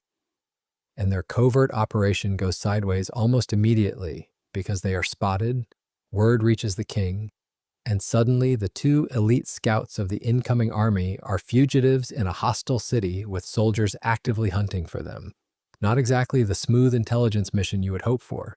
And the person who ends up saving their entire assignment and their necks is about the last individual anyone would have cast in that role. Her name is Rahab, and by every social measure of her world, she is the wrong sort of person entirely. She is a Canaanite, meaning she belongs to precisely the people the incoming nation regards as outsiders, and she runs a house of ill repute built into the city wall, which makes her, in the eyes of respectable Jericho, a woman with the worst reputation in town. If you were compiling a list of locals most likely to end up a celebrated heroine of faith, she would not have made the short list. She would not have made any list. And yet when the spies need somewhere to disappear, it is her rooftop they end up on. And it is her quick thinking that keeps them breathing. Because when the king's men come pounding on her door demanding the two strangers, Rahab does something both risky and remarkably cool under pressure. She hides the men on her roof, tucked underneath stalks of flax laid out to dry, which is to say she buries two grown men under a pile of drying laundry and then walks calmly down to lie to the authorities. She tells the soldiers that yes, some men were here, but they already left, and if you hurry, you can still catch them. Better run. The soldiers, apparently not the sharpest unit in the regional military, take off in the wrong direction on her word, and the door closes behind them. The two professional scouts have just been rescued by the innkeeper they were sent to spy on, which is not how the recruitment posters describe the job. Then comes the conversation that reveals why Rahab did any of this, and it is the hinge of the whole story. She goes up to the men on the roof and tells them plainly that she knows. She has heard what their God did, the sea that opened, the enemies that fell, the whole reputation that has been traveling ahead of this people like a storm front. And she has drawn a conclusion that the entire rest of her city has somehow managed to avoid, which is that their God is the real one, the God of heaven above and earth below, and that Jericho is finished. Everyone in the city has heard the same reports she has. The difference is that she believed them. She looked at the same evidence her neighbors dismissed and concluded that the smart move was to throw herself on the mercy of a God who was not even hers. So she asks for exactly that. "Spare me," she says, "and spare my family when you come." The men agree on one condition, and the condition should sound familiar. She is to tie a length of scarlet cord in the window of her house, and when the army sweeps through, every person gathered inside that marked house will be spared, while anyone outside it will not. A red sign hung on the outside of a dwelling, marking out the people to be passed over in the middle of a coming destruction. We have seen this shape before, back on the doorframes in Egypt, and there is no need to walk through the whole logic again, only to notice that it is the same logic wearing different clothes. The mark on the house is what saves the people in the house, and it saves them not because of who they are, but because of the sign they are under. There is a lovely wrinkle in how she and the spies actually part ways too. Because Rahab's house was built right into the city wall, her window opened onto the outside of the fortress, and that is exactly how the two men escaped. She let them down by a rope through that window, lowering them down the outer face of the wall to the ground so they could slip off into the dark. And the sign she was told to hang, the scarlet cord in that same window, is by many readings the very rope she had just used to save them, now repurposed as the mark that would save her. The line that lowered the rescuers to safety becomes the line that marks the rescued. Whether or not it was literally the same cord, the image is too tidy to ignore. The thing she used to show mercy to strangers turning into the thing that secured mercy for her and everyone she loved. And notice that the whole arrangement runs on a promise she has no way to enforce. The spies swear an oath to her, binding their own lives to it, but at the moment she ties that cord, she has nothing in hand except their word that when the army comes, someone will remember the red thread and honor the deal. She is betting her family on a spoken promise from two men she just met, who are, at that point, fleeing for their lives down a rope. Her entire security is a word she has decided to trust, which is, when you strip it down, what faith always is. Acting now on a promise that will not be proven until later, and staking everything you love on the character of the one who made it. And then the walls come down. The method by which Jericho falls is, militarily speaking, one of the strangest strategies ever attempted, because it involves no strategy at all in the usual sense. No battering rams, no siege towers, no clever engineering. The army simply marches around the city day after day, and then on the final day marches around it several times, and makes a great noise with trumpets and shouting, and the massive walls, the ones thick enough to have houses built into them, collapse. It is the least conventional demolition in history, a fortress undone not by force but by a procession and a shout, and the whole city is leveled in the process. But when the dust settles over the ruins, one structure is still standing, and you already know which one. The section of wall holding Rahab's house, with the scarlet cord still hanging in its window, survives the collapse that flattens everything around it. In the middle of total destruction, one house remains, and it is the house of the Canaanite woman, with the worst reputation in town, the one person who took a rumor about a foreign god seriously enough to bet her life on it. Everyone who had lived their whole respectable lives inside those walls is gone, and the outsider who believed a stranger's promise is the one left standing in the wreckage, family and all. And that phrase, family and all, was not automatic because the terms had been specific. It was never enough for her relatives simply to be related to her. Every person she wanted spared had to be gathered inside the marked house when the moment came. A brother out in the street, a cousin who thought the whole business was nonsense and stayed home, a relative who loved her but did not take the warning seriously enough to come stand under a strange red thread, would not have been covered by her faith at second hand. The sign protected the house, and the protection reached exactly as far as the walls of it and no farther. So Rahab had the quiet, unglamorous job of going out and gathering the people she loved, persuading them to leave their own homes and come crowd into hers, to stand under a scarlet cord in a doomed city on the word of 2 foreign spies who had already vanished over the wall. Her faith could open the door for them. It could not walk them through it. Each of them still had to decide to come inside and stay inside, which is its own quiet reminder that no one is ever saved simply by knowing someone who was. Sit with how genuinely scandalous that would have been to an ancient reader, because we have sanded the shock off it through familiarity. This is not a story where the virtuous are rewarded and the wicked punished in the tidy way everyone expects. The one saved from the doomed city is not the model citizen, not the devout priestess, not the upstanding matron of a good family. It is the local woman whose name would have made polite people lower their voices. And the reason she is spared is not that she cleaned up her act first, not that she presented an impressive record of good deeds to qualify for rescue. She is spared because she believed, full stop. Her faith is what counts, and her biography, the thing everyone in town would have judged her by, turns out to be completely beside the point. Later writers looking back at her would hold her up, of all people, as a headline example of what real faith looks like, the kind that acts on what it believes before it has any proof it will work out. It is worth noticing what the story pointedly does not do as well because the silence is telling. Rahab lied to those soldiers cleanly and effectively, and the text does not stop to grade her on it, does not attach a little asterisk carefully weighing her deception against her nerve. That is not because the book is indifferent to honesty. It is because the point being made about Rahab is aimed with laser focus at one single thing, her faith, the raw trust that made her act at all, and it flatly refuses to get sidetracked into tallying up the rest of her record. The later writers who celebrate her do exactly the same thing. They do not praise her as a monument of spotless behavior. They praise her as a monument of belief that actually moved, faith that did something real at the one moment it counted. The entire portrait is built to keep your eyes off her qualifications and fixed on her trust. Precisely because the second you start scoring her biography, you have already missed the whole reason she made it into the book at all. And notice the timing of it, because this is the detail that quietly demolishes a lot of religious assumptions. Rahab does not reform herself and then get rescued.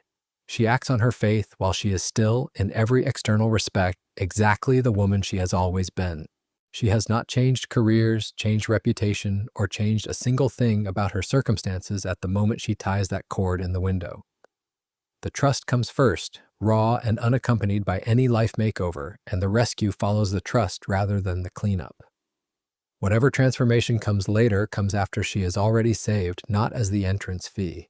She is not let in because she got herself presentable. She is let in, and the getting presentable, if it happens at all, happens on the inside of the door. And now the detail that turns the whole thing from a nice story about mercy into something that should genuinely rearrange your sense of how this works. Rahab does not merely survive Jericho and fade quietly into the background as a footnote about a lucky escape. She joins the very people she gambled on. She marries into them, builds a life among them, and then, generations down the line, her name shows up in a place nobody would ever have predicted. She lands in the family tree of the Messiah himself. The outsider, the Canaanite, the woman with the reputation, becomes a great-great-grandmother of the nation's greatest king, and through him, an ancestor of the very figure this whole long story has been circling from the beginning. God does not just forgive the outsider and leave her standing awkwardly at the edge of the room. He writes her directly into the bloodline of the rescue. She goes from a name people whispered to a name recorded permanently in the lineage of the one everyone would eventually be looking to.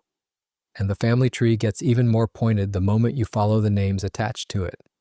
The son Rahab raised, the boy who grew up inside the household of this rescued outsider, was a man named Boaz. Keep that name close, because Boaz is not some anonymous link in a long chain. He is the man standing at the very center of the next story, the one who steps forward to rescue and marry yet another foreign woman with no claim on the promise whatsoever. Which means the outsider Rahab did not simply get grafted into the line herself and stop there. She raised, under her own roof, the very son who would grow up to graft in the next outsider. Grace took in one foreigner, and then that same Grace was quietly brought up in her house until it became the man who would take in another. The pattern is not merely repeating on its own. It is being deliberately handed down from a rescued outsider to the son she raises, who becomes the rescuer of the outsider after her. You could not engineer a tighter connection if you sat down and tried, and the book slips it in almost casually, buried in a genealogy that most readers skim right over on their way to the interesting parts.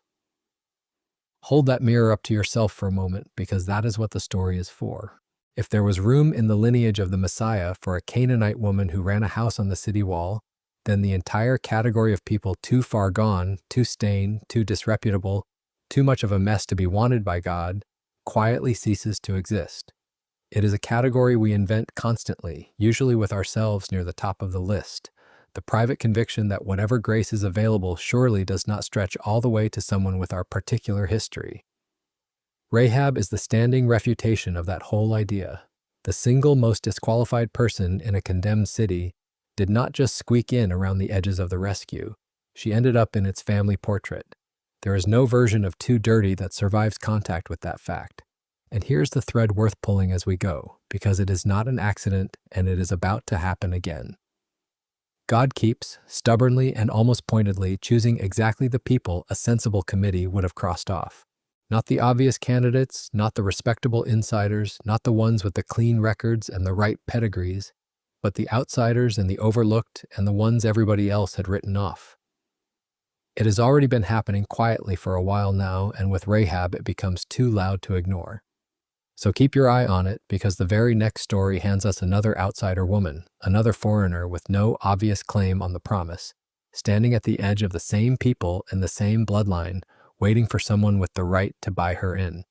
And the way she gets brought in is going to open up one of the oldest and most tender laws in the entire book, a law about who has the right to step in and pay a debt that is not their own. It is a law with strict conditions, a specific list of who qualifies to rescue someone and who does not. And watching those conditions line up one by one on a single person is about to tell us something precise about why the rescuer we have been circling all along had to become one of us before he could buy any of us back.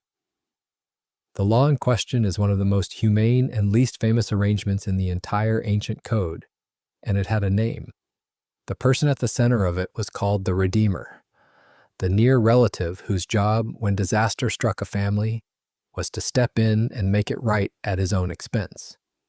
In that world, your security was your land and your family line, and if you lost the one or ran out of the other, you were finished, with no bank, no insurance, and no state safety net to catch you, which is to say the safety net was other people, or it was nothing. So the code built a rescuer directly into the family. If a man fell into debt and had to sell his ancestral land, a close relative had the right to buy it back for him. If a man died leaving a widow and no children, a near kinsman could marry the widow, keep the family name alive, and preserve the inheritance. The Redeemer was a walking, breathing rescue clause, and the whole thing ran on the idea that a debt you could not pay yourself might be paid by someone who was bound to you by blood. But not just anyone could do it, and this is the part to hold on to because it becomes the entire point. The Redeemer had to meet 3 specific conditions, and all 3 were non-negotiable. First, he had to be a close relative, actually kin, because a stranger had no legal standing to redeem anything, no matter how generous he felt. Second, he had to be able to pay, since good intentions do not settle a debt, and a broke relative is just moral support with extra steps. And third, he had to be willing, because the law gave him the right to redeem but never forced his hand. Close enough, rich enough, and willing enough, all 3 at once. Miss any one of them, and the rescue simply could not happen. Keep that list of 3 in your back pocket, because we are going to check it against someone later and find every box quietly ticked. Now, the person who needed all of this was about as far down the ladder of ancient society as a human being could get. Her name was Ruth, and she was a Moabite, which is worth pausing on because Moab was not some neutral foreign country. The Moabites and the Israelites had a long and frosty history, the sort of relationship where you do not exchange holiday cards, and there were specific laws keeping Moabites at arm's length from the community. So Ruth started with the wrong passport. On top of that, she was a widow, her husband having died young and childless, which in that world stripped her of protection, provision, and standing all at once. No husband, no son, no land, no inheritance, no rights, and a nationality people held against her. If you had drawn up a list of individuals least likely to end up celebrated forever, she would have been a strong contender, right alongside a certain innkeeper from the last city we visited. And here's the thing she did that makes her remarkable before anything good has happened to her at all. Her mother-in-law, Naomi, also widowed and now childless, decides to go home to her own people, broken and empty, and tells her 2 foreign daughters-in-law to go back to their own families and start over, which was the sensible, kind advice. One of them does exactly that, but Ruth refuses to leave. She clings to Naomi and makes one of the most quietly staggering commitments in the whole book, telling the older woman that wherever she goes, Ruth will go, that Naomi's people will be her people and Naomi's God will be her God, that not even death will separate them. She binds herself to a bitter, penniless widow and to a God she was not born under, with absolutely nothing to gain by it. She comes under the wing of that God, in other words, long before anyone offers to spread a wing over her. The faith comes first, again, before the rescue, exactly as it did with the woman on the wall. And it is worth pausing on Naomi herself for a moment because she frames the whole story with her own grief. When the 2 widows arrive back in her hometown and the local women recognize her, she tells them not to call her Naomi anymore, a name that meant something like pleasant, but to call her Mara instead, meaning bitter, because, as she puts it, she went away full and came back empty. Her husband gone, both her sons gone. Her future, as far as she can see, gone with them.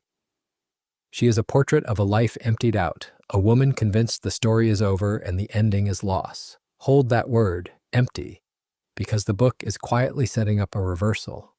The same woman who insists she has come home with nothing is going to end the story with a baby on her lap, the grandson of her redeemed line, the very child who becomes the grandfather of a king. The emptiness she names at the start is not the verdict, it is the setup, but she does not know that yet, and neither, standing where she stands, would any of us. So the 2 destitute widows arrive back in Naomi's hometown with nothing, and Ruth does the only thing available to a person in her position, which is go out and glean, meaning follow behind the harvesters and pick up the scraps of grain they drop. A legal provision for the desperately poor that was 1 notch above begging and roughly 0 notches above exhausting. And the field she happens to end up in what the narrator clearly wants you to notice is not really a coincidence, belongs to a man named Boaz who happens to be a relative of Naomi's dead husband, which makes him, by the arithmetic of that law, a potential redeemer. Boaz notices the foreign woman working herself to the bone in his field, asks about her, and instead of treating her like the disposable outsider everyone else would have, he goes out of his way to protect her, feed her, and make sure no one troubles her. He is, from the start, a decent man behaving decently, which in any era is rarer than it should be. And his kindness runs ahead of any obligation, which is the detail that makes him more than just polite. At this point, Boaz owes Ruth nothing.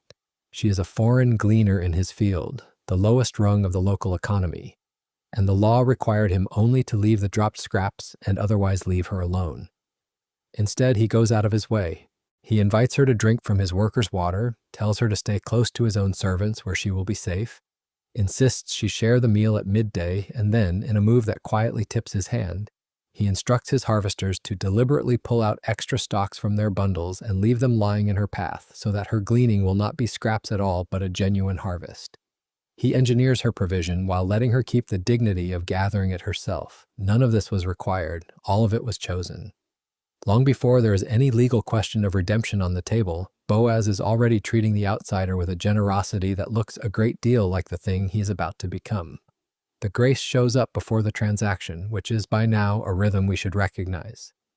Then comes the scene that people either romanticize into a soft-focused love story or misread entirely, and it is worth getting right because it is actually a piece of bold legal theater. Naomi, who has clearly not lost her strategic instincts despite everything, sends Ruth to the threshing floor at night, where Boaz is sleeping after the harvest, with instructions that sound to modern ears like the setup to a very different kind of story. But it was nothing of the sort. It was a formal, daring, and completely honorable move, a proposal dressed in the customs of the time. Ruth goes quietly, uncovers his feet, and lies down at them, which was a recognized gesture of submission and appeal, and waits. In the middle of the night, Boaz stirs and discovers, understandably to his considerable surprise, that there is a woman at his feet, which is a genuinely startling way to wake up after a long day of threshing grain. And when he asks who she is, Ruth answers with a request that is the hinge of the whole book. She asks him to spread the corner of his garment over her. Now on the surface that sounds tender and a little poetic, and it is, but it is also doing something very precise, because the word she uses for the corner of his cloak is the very same word used for a wing, the wing of that God she had already taken shelter under. She is echoing, deliberately, the image of being covered, and she is asking Boaz to become the human answer to it, to be her redeemer, to spread his protection over her and take her in. It is not merely a marriage proposal, it is an appeal to the law, a request that this near relative exercise his right to redeem her and her dead husband's line. She is asking him to pay a price on her behalf and to cover a debt that was never his. And notice she has to ask because the Redeemer, as we said, cannot be compelled. The rescue has to be requested and it has to be freely granted. Boaz, to his enormous credit, does not take advantage of the situation, does not treat her appeal cheaply, and immediately does the honorable thing, which turns out to be more complicated than simply saying yes. Because there is a catch, and the catch matters. Boaz is a near relative, but he is not the nearest one. There is another man with a prior claim, a closer relative who has first right of refusal on the whole matter. And Boaz, being a man of integrity rather than merely a man of feeling, refuses to shortcut the law even though it would be easier and more romantic to just carry Ruth off into the sunrise. He tells her essentially that the thing has to be done properly, in the open, in the right order, and that he will settle it lawfully the very next day. Redemption, it turns out, has both a price and a procedure. You cannot simply feel your way into it. There is a rightful order, a legal claim, a public settling of accounts. Affection alone does not close the deal. So the next morning, Boaz goes to the gate of the town, which was the ancient equivalent of the courthouse, the public square where legal business got done in front of witnesses. And he calls the nearer relative over and lays out the situation in front of the town elders, and he does it rather cleverly. He first mentions the land, the parcel that belonged to Naomi's dead husband, available for redemption, and the nearer relative, hearing that a piece of property is on offer, is immediately interested, because land is a straightforward asset, and redeeming it makes him look generous while enlarging his estate. Yes, he says, I will redeem it. A fine deal. And then Boaz calmly mentions the small additional detail that redeeming the land comes bundled with marrying Ruth the Moabite widow, and that any son born would carry the dead man's name and inherit that very land, meaning the Redeemer would pay the full cost and watch the property pass out of his own family line into the name of a dead man. And the nearer relative's enthusiasm evaporates on the spot. He wanted the asset, not the obligation. He was delighted to redeem a profit and utterly unwilling to redeem a burden. Suddenly he remembers all the reasons this would complicate his own estate, and he backs out, essentially reading the fine print and abruptly recalling a prior engagement. He passes. He cannot redeem it, he says, without damaging his own inheritance, and he hands the right over to Boaz, which tells you something quietly devastating about the difference between the two men. One relative would only redeem what made him richer. The other was willing to redeem what would cost him and bring him nothing but a foreign widow and someone else's debt. The whole moral weight of the story sits in that gap, between the Redeemer who wants the benefit and the Redeemer who accepts the burden. And it helps to understand exactly what that burden was, because to modern ears, the whole business of the son carrying the dead man's name sounds like an accounting technicality. it was anything but. In that world, to die without a child was to be erased, to have your name and your line simply stop, your place in the family disappear as though you had never existed. The Redeemer who married the widow and raised up a son in the dead man's name was doing something far larger than managing an estate. He was giving a future back to someone who had lost one entirely, resurrecting a family line that was one death away from vanishing off the map forever. That is what the nearer relative declined. He was not just refusing a widow and a plot of land. He was refusing to spend himself to give a dead man descendants and a snuffed-out name a place in history. And that is what Boaz took on gladly, paying full price to hand a future to people who could never have secured one for themselves, which is, once again, a very familiar shape. And then comes the strange little ceremony that seals it, the sort of ancient custom that looks completely baffling until you understand what it was standing in for. To make the transfer of the redemption rite legally binding, in front of all the witnesses, the nearer relative takes off his sandal and hands it to Boaz. That is it. That is the notarized signature, the handshake, the binding contract of that culture, one man removing a shoe and giving it to another. Their entire mechanism for a legally sealed property transfer was footwear-based, which, say what you will, at least everybody had one on them at all times. The removed sandal closed the first man's right and formally opened it to Boaz in public, witnessed, done. It is a wonderfully human detail, the great solemn legal moment of the whole book carried out with a piece of everyday footwear, and it worked precisely because everyone present knew exactly what it meant. And there is a delicious irony buried in the record that the book never bothers to spell out because it trusts you to notice. The nearer relative backed out for one stated reason. He was worried about damaging his own name and inheritance.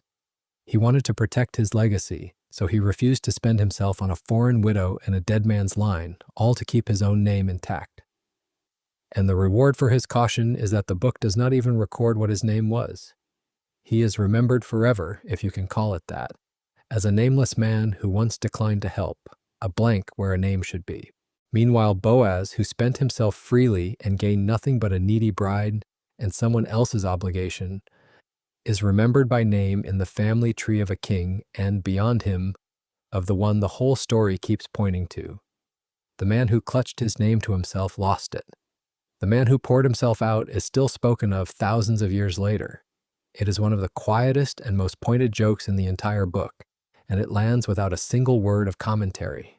So Boaz redeems it all, the land and the widow and the obligation, gladly, and takes Ruth as his wife. And here is where the pattern we started noticing snaps fully into focus. Look again at what actually happened.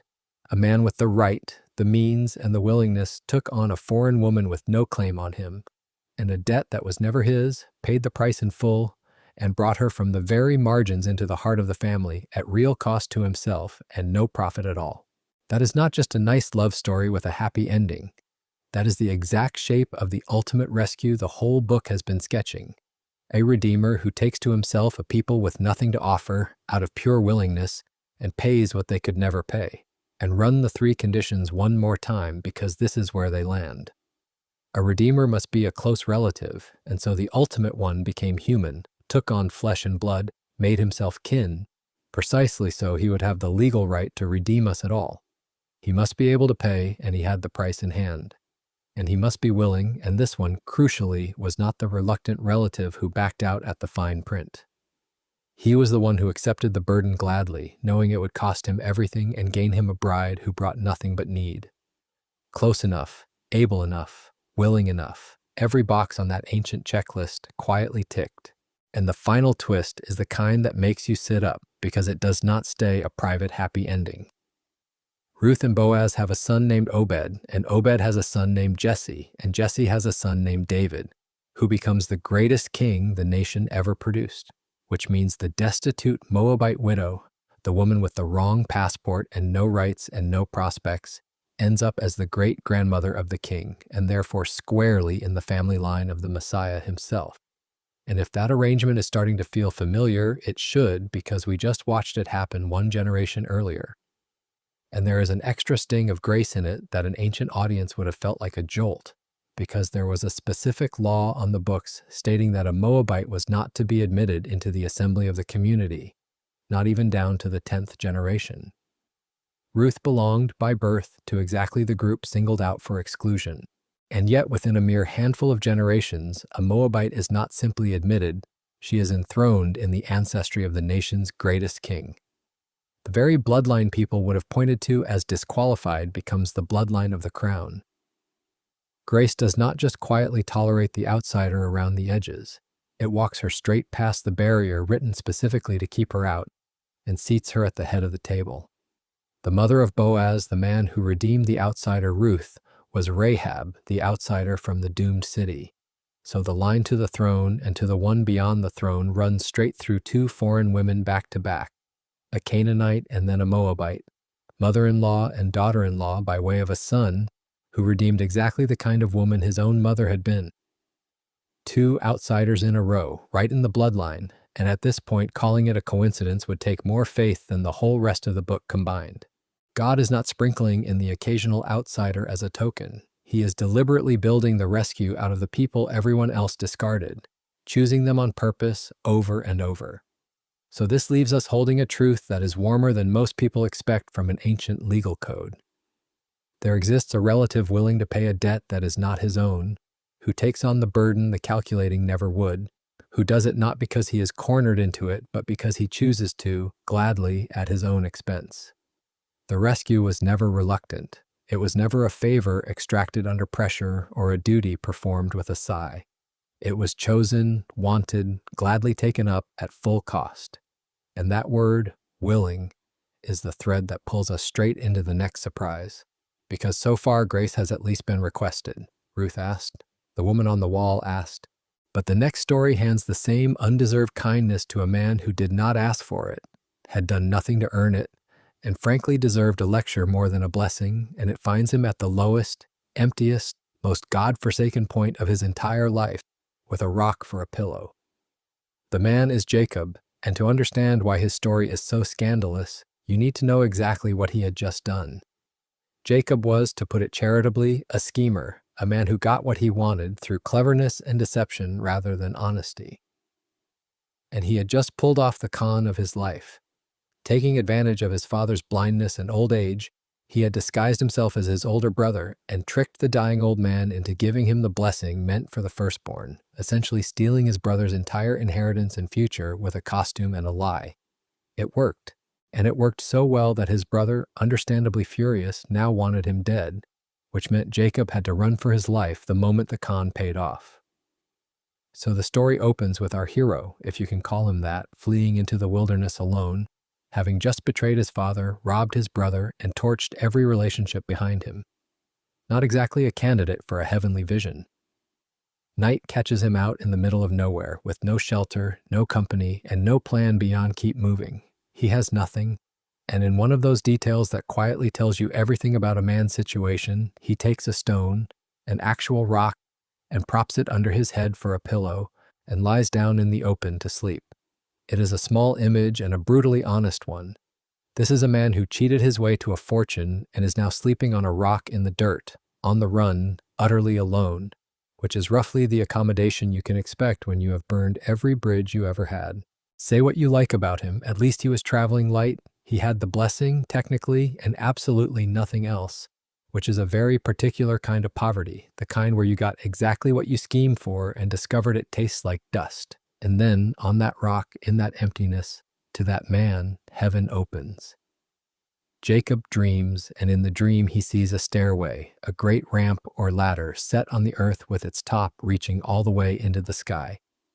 And on it, the angels of God are going up and coming down, a two-way traffic between heaven and earth, a busy heavenly commute running right over the head of a sleeping fraud.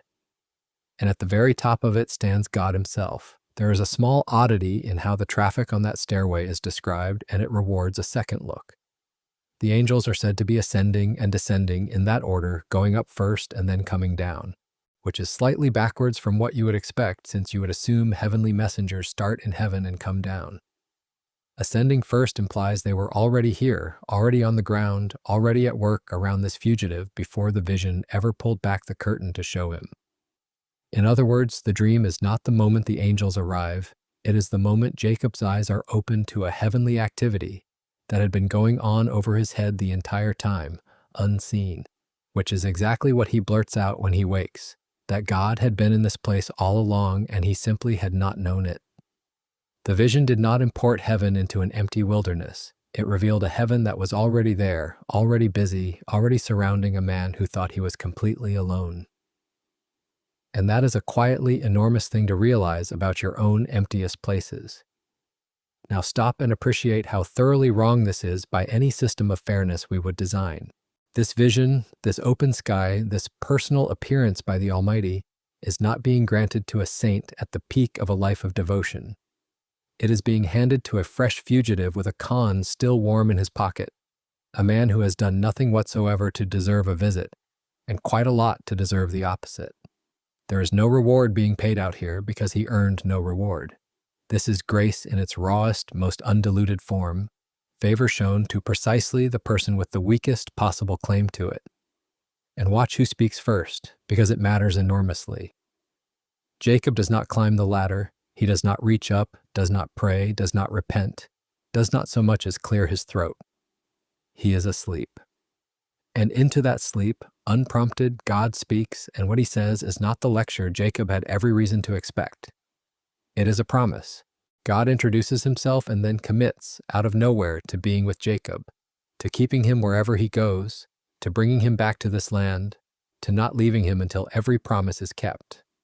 He pledges his presence and his faithfulness to a man who has, up to this exact moment, offered him nothing but a track record of deceit. God moves first. He speaks before Jacob has changed a single thing about himself, commits before there is any evidence Jacob deserves the commitment, and reaches down before Jacob has lifted a finger to reach up. The entire encounter is initiated from the top of the ladder, not the bottom. Jacob wakes up shaken, and his first words are the honest reaction of a man who has just realized the ground he was sleeping on was holier than any temple. God was in this place, he says, and I did not even know it. He had stumbled, running and desperate, into a spot he assumed was just another patch of empty wilderness, and it turned out to be a doorway. He takes the very stone he had used as a pillow, sets it upright as a marker, and names the place the house of God, and calls it the gate of heaven. The emptiest, loneliest, most nowhere spot in his entire life turns out to be the exact place where heaven had a door. He did not find it by climbing to some impressive height. He found it flat on his back at rock bottom, which is, more often than not, precisely where it tends to get found. What Jacob does next is so human it is almost funny. He takes the stone he had slept on, sets it up as a pillar, and pours oil over it to mark the spot as sacred, which is a genuinely reverent gesture. And then, having just been given an unconditional promise by the God of heaven with no strings attached whatsoever, he immediately tries to negotiate. He makes a vow that amounts to a conditional deal. If God will in fact be with him and keep him and feed him and bring him home safely, then, Jacob decides, this God will be his God. Even here, even flat on his back and freshly astonished by grace, the old schemer cannot quite help himself. He responds to a free gift by drafting terms and conditions, hedging his commitment behind a list of deliverables. It is the reaction of a man who has spent his whole life bargaining and does not yet know how to simply receive something. And the quietly beautiful thing is that God had already promised, freely and first, everything Jacob is now nervously making conditional. The grace was never waiting on Jacob's terms. Jacob just had not caught up to it yet, which, if we are honest, is most of us for most of our lives. Now for the twist that almost everyone reads right past, the one that turns this old dream into something that reorganizes the whole book. Centuries later, that later figure we keep arriving at is talking to a man who is just beginning to follow him, and he reaches back and deliberately picks up this exact image. You will see, he tells the man, heaven opened, and the angels of God ascending and descending, and then, instead of saying on a ladder, he says on the Son of Man. On himself, he takes the precise picture from Jacob's dream, the open heaven and the angels going up and down, and he plants himself in the spot where the ladder used to be, which is a staggering thing to claim when you sit with it, because it means he is saying that he himself is the ladder, he is the stairway between earth and sky. The connection Jacob saw in a dream was never really a structure at all. It was a preview of a person. And that quietly rewrites everything because it means the link between heaven and earth, was never something a human being climbs. Notice that Jacob does not set one foot on the ladder.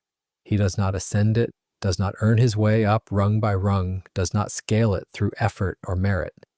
He only watches it from the ground, while the traffic runs up and down on its own. The point was never that a person struggles upward toward God. The point is that the connection comes down, that heaven reaches earth through a single person, and that all the climbing in the world was never the mechanism. You do not build a bridge to the sky, one was lowered to you.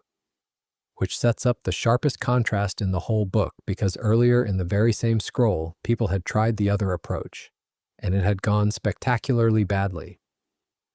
A while before Jacob, humanity had gathered on a plain and decided to build a tower, a great structure reaching up toward the heavens, brick by human effort, specifically to make a name for themselves and haul themselves up to the level of the divine under their own power. It was the ultimate do-it-yourself project, salvation by construction, and it collapsed into confusion and scattering, the definitive demonstration that you cannot stack your way to heaven no matter how motivated your workforce. And the ladder is the exact and deliberate inversion of that tower. The tower was humanity building upward and failing. The ladder is God coming downward and succeeding. One is the story of people trying to climb to God and being scattered for it. The other is the story of God descending to people who are not even looking for him. Nearly every human attempt at religion is, underneath, a tower, an effort to ascend, to earn, to build enough merit to reach the top. This is the reverse of all of it. The traffic on the ladder starts at the top and comes down. And once you notice that direction, you start seeing it everywhere in the book, because it turns out to be the signature move of this particular God. He is forever coming down. He comes down to walk in a garden. He comes down in fire and smoke on a mountain. He comes down to a bush in the desert to speak to a runaway shepherd. He comes down into a tent pitched in the middle of a camp so he can travel with a wandering people. The whole story, read from a distance, has a consistent and rather startling downward slope to it.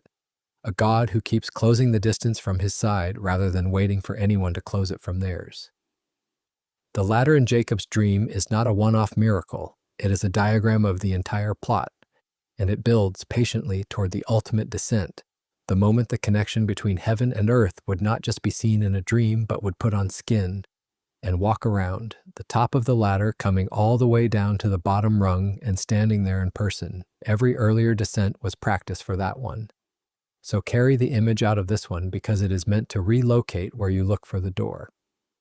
Heaven did not open over a magnificent temple, over the household of a successful and respectable man, over someone who had assembled an impressive life worth rewarding.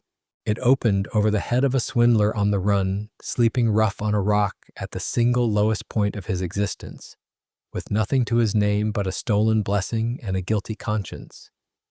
If heaven has an entrance, it is emphatically not located at the summit of your achievements, waiting for you to climb high enough to knock.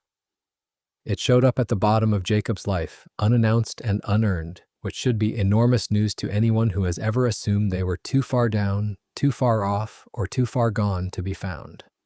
The door is not at the top of the tower. It is wherever the God at the top of the ladder decides to come down, and he has a documented habit of coming down in the least promising places imaginable. And that is the truth to hold as we go, the one that undoes the entire logic of climbing. Access to heaven was never about the height of your tower, or the strength of your ascent, or the length of your resume. It comes down to a single person, one name, one lowered connection that does all the reaching so you do not have to. Which means the next question is almost inevitable, because if heaven can open over a fugitive in a wilderness at night, then there is no obvious limit to how low or how dangerous a place God is willing to show up in. And the book is about to test that idea in the most literal way possible, by walking 3 young men straight into a furnace hot enough to kill the guards who merely stood near it, and asking whether the God who comes down to a lonely rock will also come down into the fire. It is one thing to believe heaven can open over a quiet wilderness where the worst you face is a bad night's sleep on a stone. It is another thing entirely to wonder whether that same open heaven follows a person into the one place designed to destroy them, whether the God who kept the fugitive company in the dark will keep anyone company in the flames. The wilderness was a gentle test of the idea. The furnace is about to be a brutal one, And the answer the fire gives is not the one anyone standing safely outside it would have predicted. The furnace belongs to a foreign empire and a king with a serious ego problem, which in the ancient world was less a character flaw than a job requirement. This king, Nebuchadnezzar, had a towering golden statue built, and then issued a decree that whenever the royal orchestra struck up, every single person in the realm was to fall flat and worship the thing. It was a loyalty test dressed up as a music cue, and the penalty for staying on your feet was simple and unambiguous: a blazing furnace kept hot and ready for anyone whose knees failed to bend on schedule. Most people, understandably, bent. When the alternative is being roasted alive, an awful lot of previously firm convictions discover a sudden flexibility. But 3 young men, exiles from Israel serving in the king's administration, did not bend. When the music played and the whole plain dropped to the ground like a field of wheat in the wind, 3 figures remained standing, which in a crowd of prostrate bodies is not exactly a subtle act of protest. It was reported immediately because there is always someone eager to report that sort of thing. And the king, enraged that anyone would defy him, hauled them in and offered one final chance. "Bow when the music plays," he said, "or into the furnace you go." And then he added the line that tyrants love, and history keeps disproving, asking who exactly they thought could rescue them from his hand. And their answer is the whole heart of the story, so it is worth getting exactly right. They tell the king that they will not bow, and that they do not even need to defend themselves on the matter. Their God, they say, is fully able to rescue them from the furnace, and they believe he will. But then they add 3 words that change everything, the 3 words that separate real faith from a transaction. But if not, they say. But if not, even if our God chooses not to save us, even if we burn, we still will not bow to your statue. Sit with how remarkable that is. Their loyalty was not conditional on being rescued. They were not making a deal, not saying we will trust you as long as you get us out, not treating God as a fire escape they could count on activating in an emergency. They committed to him without any guarantee of a happy ending, prepared to be faithful even if faithfulness cost them everything and heaven stayed silent. That is a species of trust most of us never quite reach, the kind that does not require the rescue in order to keep believing in the rescuer. It helps to know just how much these 3, whose Babylonian names had become Shadrach, Meshach, and Abednego, actually stood to lose, because they were not powerless nobodies with nothing on the line. They were high-ranking officials promoted into the administration of the most powerful empire on earth, holding comfortable, enviable positions that a single bow would have preserved and a single refusal would obliterate. Bowing would have been the smart career move, the politically savvy choice, the thing any reasonable advisor would have told them to do while quietly crossing their fingers. Nobody would even have blamed them much. It was one small bend of the knee to a statue nobody really believed in anyway, a formality, a gesture. And that is precisely what makes their refusal so pointed. They understood that a formality you do not mean is still a betrayal of the one you do, and that there are some knees that should not bend even when bending would be easy, sensible, and survivable. They were not throwing away their lives out of stubbornness. They were declining to buy their survival at the one price they would not pay. And it is worth naming the counterfeit their stand quietly exposes, because it is a version of faith that is alive and well today. There is a kind of belief that is really just a wager, a trust in God that lasts exactly as long as God keeps delivering the desired outcome, that says, "I will worship you as long as the fire stays away and the results keep coming," and that quietly plans to walk out the moment the rescue is late. That is not faith in God. That is faith in good outcomes, with God attached as the vending machine. The 3 in front of the furnace tore that idea in half. Their God was worth trusting whether or not he showed up on schedule, worth obeying even from inside the flames, worth more than their own survival. Which is the only kind of trust that can actually hold a person up when the fire does not get put out, because it was never leaning on the fire getting put out in the first place. The king, who was not accustomed to being told no, lost his composure entirely and ordered the furnace heated 7 times hotter than usual, which is a wonderfully petty detail when you think about it, because a normal furnace would have done the job perfectly well. Cranking it to 7 times the necessary temperature added nothing except the king's wounded pride made visible in thermostat form. In fact, it backfired immediately because the heat had become so extreme that the soldiers assigned to carry the 3 men up to the mouth of the furnace were killed by the flames just doing the tossing. The execution had, in other words, already claimed casualties before the condemned men even landed, which is a fairly serious workplace safety incident by any standard. And in went the 3, bound hand and foot, dropping into the heart of the fire. And then the king, watching, went pale, because he stood up, alarmed, and asked his advisors to confirm something for him, wanting to know whether they had not thrown 3 men into the fire. 3, yes, they assured him, bound. And the king, staring into the blaze, said the words that make the hair stand up. He counted 4. 4 men walking around loose in the middle of the furnace, unbound, unhurt, strolling through the flames as though taking an evening walk. And the 4th one, he said, looked like a son of the gods, like a divine being. Somebody else was in there. They had thrown in 3, and there were 4, and the extra figure had not been on anyone's guest list.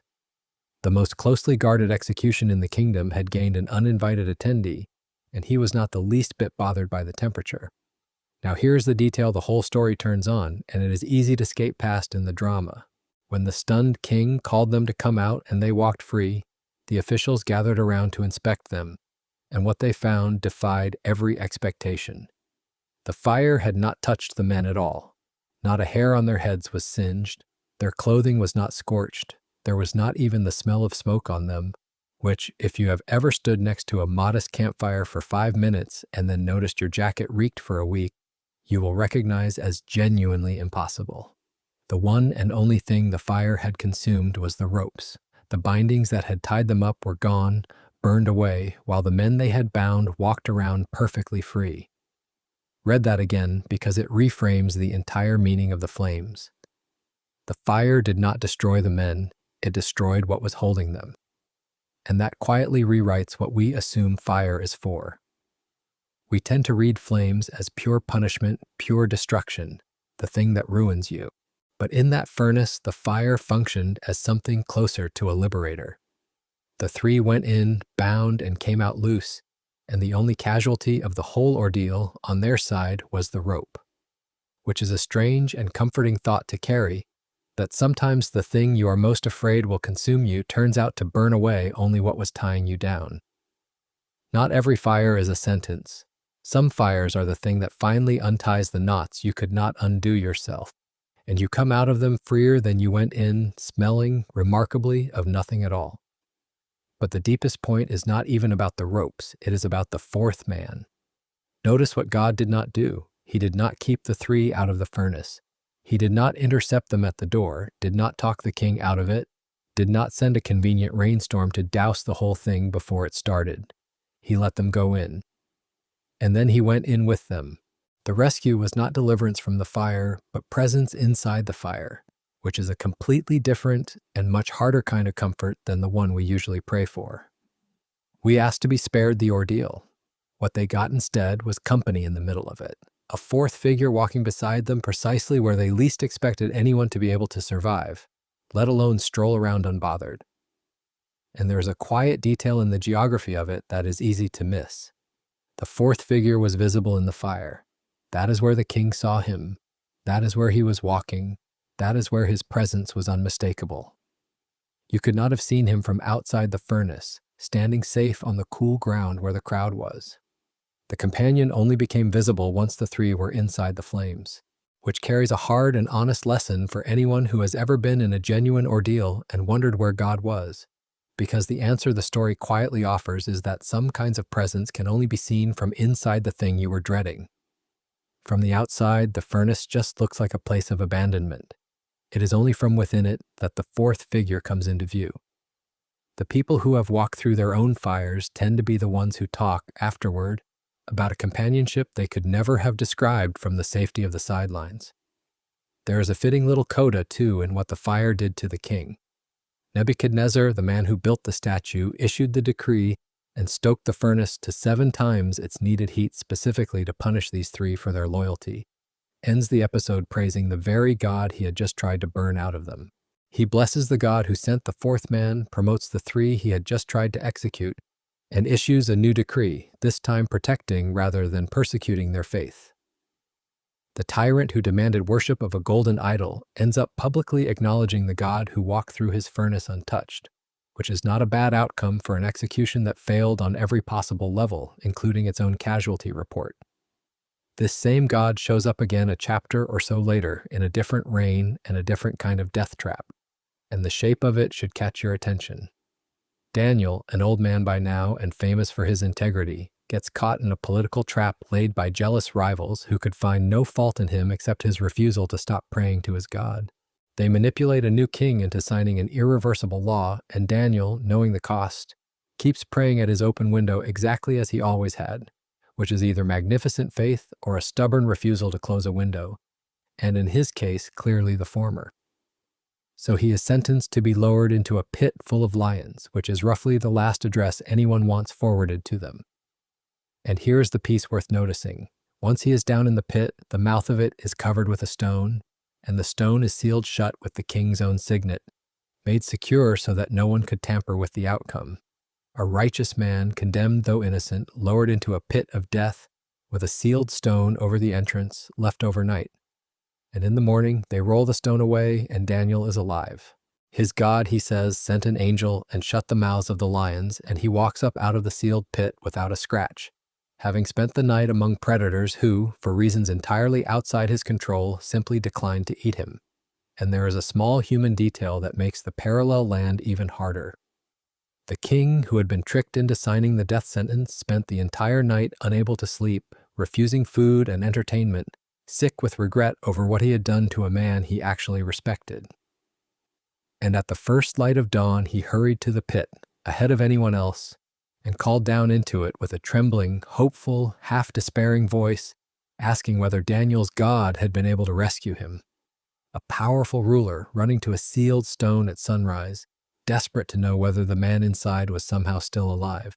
If that image is starting to feel like it belongs in a scene still to come, a devastated few hurrying to a sealed tomb at first light, wondering against all hope, then you are reading exactly what the book intends. And the ending carries its own grim justice because the very men who had schemed to have Daniel thrown to the lions ended up meeting the fate they had engineered for him, which is the oldest lesson in the book about digging pits for other people. If that sequence is beginning to sound like a rehearsal for something, a righteous and innocent man sealed under a stone, and then found alive when the stone is rolled back in the morning, then you are reading it exactly the way it was built to be read. The book is practicing a scene it will one day stage for real, and it is not being subtle about the props. And then there is the night the same God crashed a party, which is the third scene worth pulling in. A later Babylonian king named Belshazzar throws an enormous, lavish banquet, and to add a little blasphemous flair to the evening, he has the sacred vessels looted from the temple in Jerusalem brought out so his guests can drink wine from them while toasting their own idols. It is a spectacularly bad decision, made worse by the fact that, historically, an enemy army was closing in on the city at that very moment, which makes throwing a drunken feast a bold scheduling choice. And in the middle of the revelry, a human hand appears out of nowhere and begins writing on the plaster of the wall, which brings the party to an immediate and understandable halt. The king goes white, his knees knock together, and no one present can read the words. Daniel is brought in, and he reads them, and they are, roughly, Mene, Mene, Tekel, and a fourth term. And the meaning is a death sentence written in 3 or 4 words. God has numbered the days of your kingdom and brought it to an end. You have been weighed on the scales and found wanting, found light, found insufficient.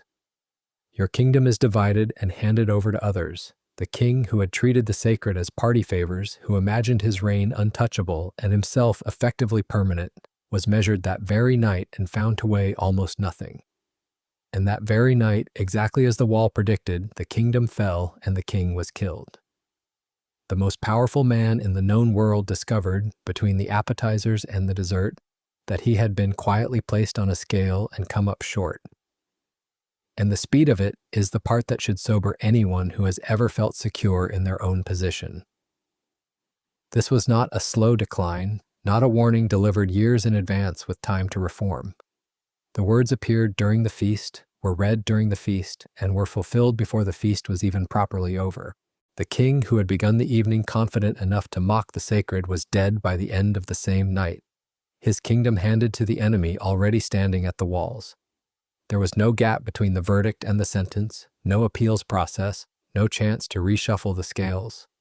A man who imagined himself permanent got a single night's notice, and it turned out to be more notice than he deserved and far less than he assumed he had. The scale had been reading his weight the whole time. He simply had not been watching the numbers. Pull those three scenes together, and a single portrait emerges, because they are really one point told three ways. The God of this book is the one who walks into the furnace, who waits in the sealed pit, and who writes on the wall of the tyrant's banquet hall.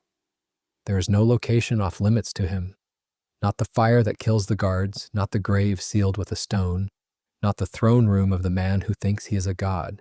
He goes into all three uninvited and unstoppable, and he is equally unbothered by the flames, the predators, and the pretensions of kings. Which means the practical takeaway for anyone listening is worth holding on to because it corrects a very common prayer. We tend to pray, quite reasonably, "Get me out of the fire." And sometimes the answer to that prayer is not the exit we asked for. Sometimes the answer is a fourth figure appearing beside us in the flames and the words, "I will come into it with you." That is not a smaller answer than rescue. On the hard days, it turns out to be a larger one. And here is where all of it points, the thread tying the furnace and the pit and the wall into what comes much later. If there is someone who walks into the fire with the condemned, and if a stone sealed over a pit of death cannot keep a righteous man from walking out alive in the morning, then a stone sealed over a tomb is not going to fare any better. The sealed pit that could not hold Daniel was a small dress rehearsal for a sealed grave that would not hold the one all of this keeps circling. Seals and stones and official signets, it turns out, have a very poor track record against this particular god. But notice something about all three of those Babylon scenes because it sets up the next surprise perfectly. They are spectacular. Fire that spares its victims, lions that lose their appetite, a disembodied hand scrawling doom across the plaster of a palace. It would be easy to conclude from stories like these that God always works in the dramatic register, in the big cinematic set piece, in the miracle you could sell tickets to. Which makes the very next story such a sharp and useful correction because it stars a powerful man who wanted exactly that kind of spectacle, demanded it, felt entitled to it, and very nearly walked away from his own healing. Because what he was offered instead was insultingly, humiliatingly simple. The man is Naaman, and on paper he has everything. He is the commander of the army of Aram, the top general of a powerful nation, a decorated war hero, wealthy, respected, the kind of man who walks into a room and rearranges its center of gravity just by arriving. He has exactly one problem, and it is the one problem all his rank and money cannot touch. He has leprosy, a disease slowly eating away at him underneath the armor and the honors, a private ruin that no amount of status can command into remission, all that power and a body quietly falling apart. It is the ancient reminder that the thing most likely to humble a great man is usually the one thing he cannot delegate, threaten, or purchase his way out of. And in that world, a diagnosis like his was more than a medical problem. It was a slow social death sentence. Skin disease of that kind marked a person as unclean, something to be kept at a distance. And for most people, it meant exclusion, isolation, a life lived at arm's length from everyone healthy. Naaman's rank was presumably buying him a reprieve from the worst of that, letting him keep his command and his household while the thing advanced. But he would have known exactly where it was heading. Every morning the armor went on over a body that was betraying him. Every public appearance a performance of a wholeness he was privately losing. He was a man running out of time in the one arena where being a celebrated general counted for absolutely nothing. And some part of him surely knew that all the victories in the world do not win you a single day against a disease that does not care what you have conquered.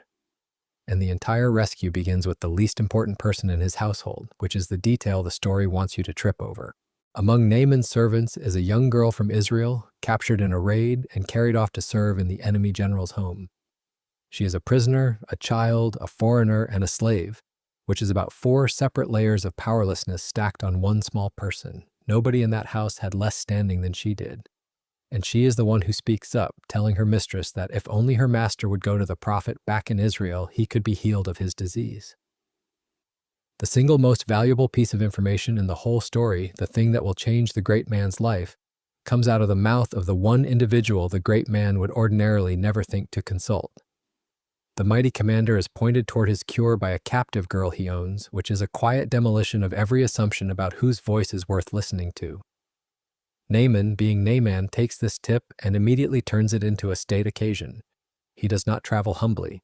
He gets a letter from his own king, loads up horses and chariots, and packs a small fortune in silver, gold, and expensive clothing, clearly intending to arrive as an important man conducting an important transaction with another important man. And the letter naturally goes to the wrong desk first, because important men send their business to other important men, not to obscure prophets. Naaman's king writes to the king of Israel, essentially instructing him to cure his general, as though healing incurable diseases were a thing you could order a rival monarch to arrange. And the king of Israel, reading a letter that demands he do the medically impossible, completely loses his composure, tears his robes in distress, and concludes that the whole thing must be a setup, a pretext for a war, since obviously nobody could actually do what was being asked. "Am I God," he cries, "to kill and to make alive, that this man sends me a leper to heal?" It is a small comedy of the powerful missing the point entirely. Two royal courts treating a healing like a diplomatic transaction, while the one person who could actually help sits quietly in a house nobody thought to write to. It is only when word of the king's panic reaches Elisha that the prophet sends a calm message, essentially, "Why are you tearing your clothes? Send the man to me." The machinery of power flailed. The prophet just opened his door. He rolls up to the prophet Elisha's house with his whole glittering entourage, prepared to be received with the ceremony his rank obviously deserved, prepared, if necessary, to pay handsomely for his cure. And what happens next offends him to his core. Elisha does not come out. The prophet does not so much as appear at the door to greet the famous general parked outside with a caravan of treasure. Instead, he sends a messenger, a servant, out to deliver the instructions secondhand, and the instructions are almost comically anticlimactic. "Go," the message says, "wash in the Jordan River 7 times, and your flesh will be restored and you will be clean." That is it. No ceremony, no laying on of hands, no dramatic invocation, no spectacle whatsoever. Just go take a bath in the local river 7 times, and off you go. And Naaman is furious. He had, by his own admission, pictured the whole thing in advance. He expected the prophet to come out personally, to stand before him, to call on the name of his God with suitable drama, to wave his hand grandly over the diseased spot, and produce a healing worthy of a man of Naaman's importance. What he got was a note from an errand boy telling him to go wash. And his outrage is specific, and it is pure wounded pride. "Are not the rivers back home in Damascus," he fumes, "cleaner and finer and altogether better than all the muddy waters of Israel? Could he not have washed in those and been clean?"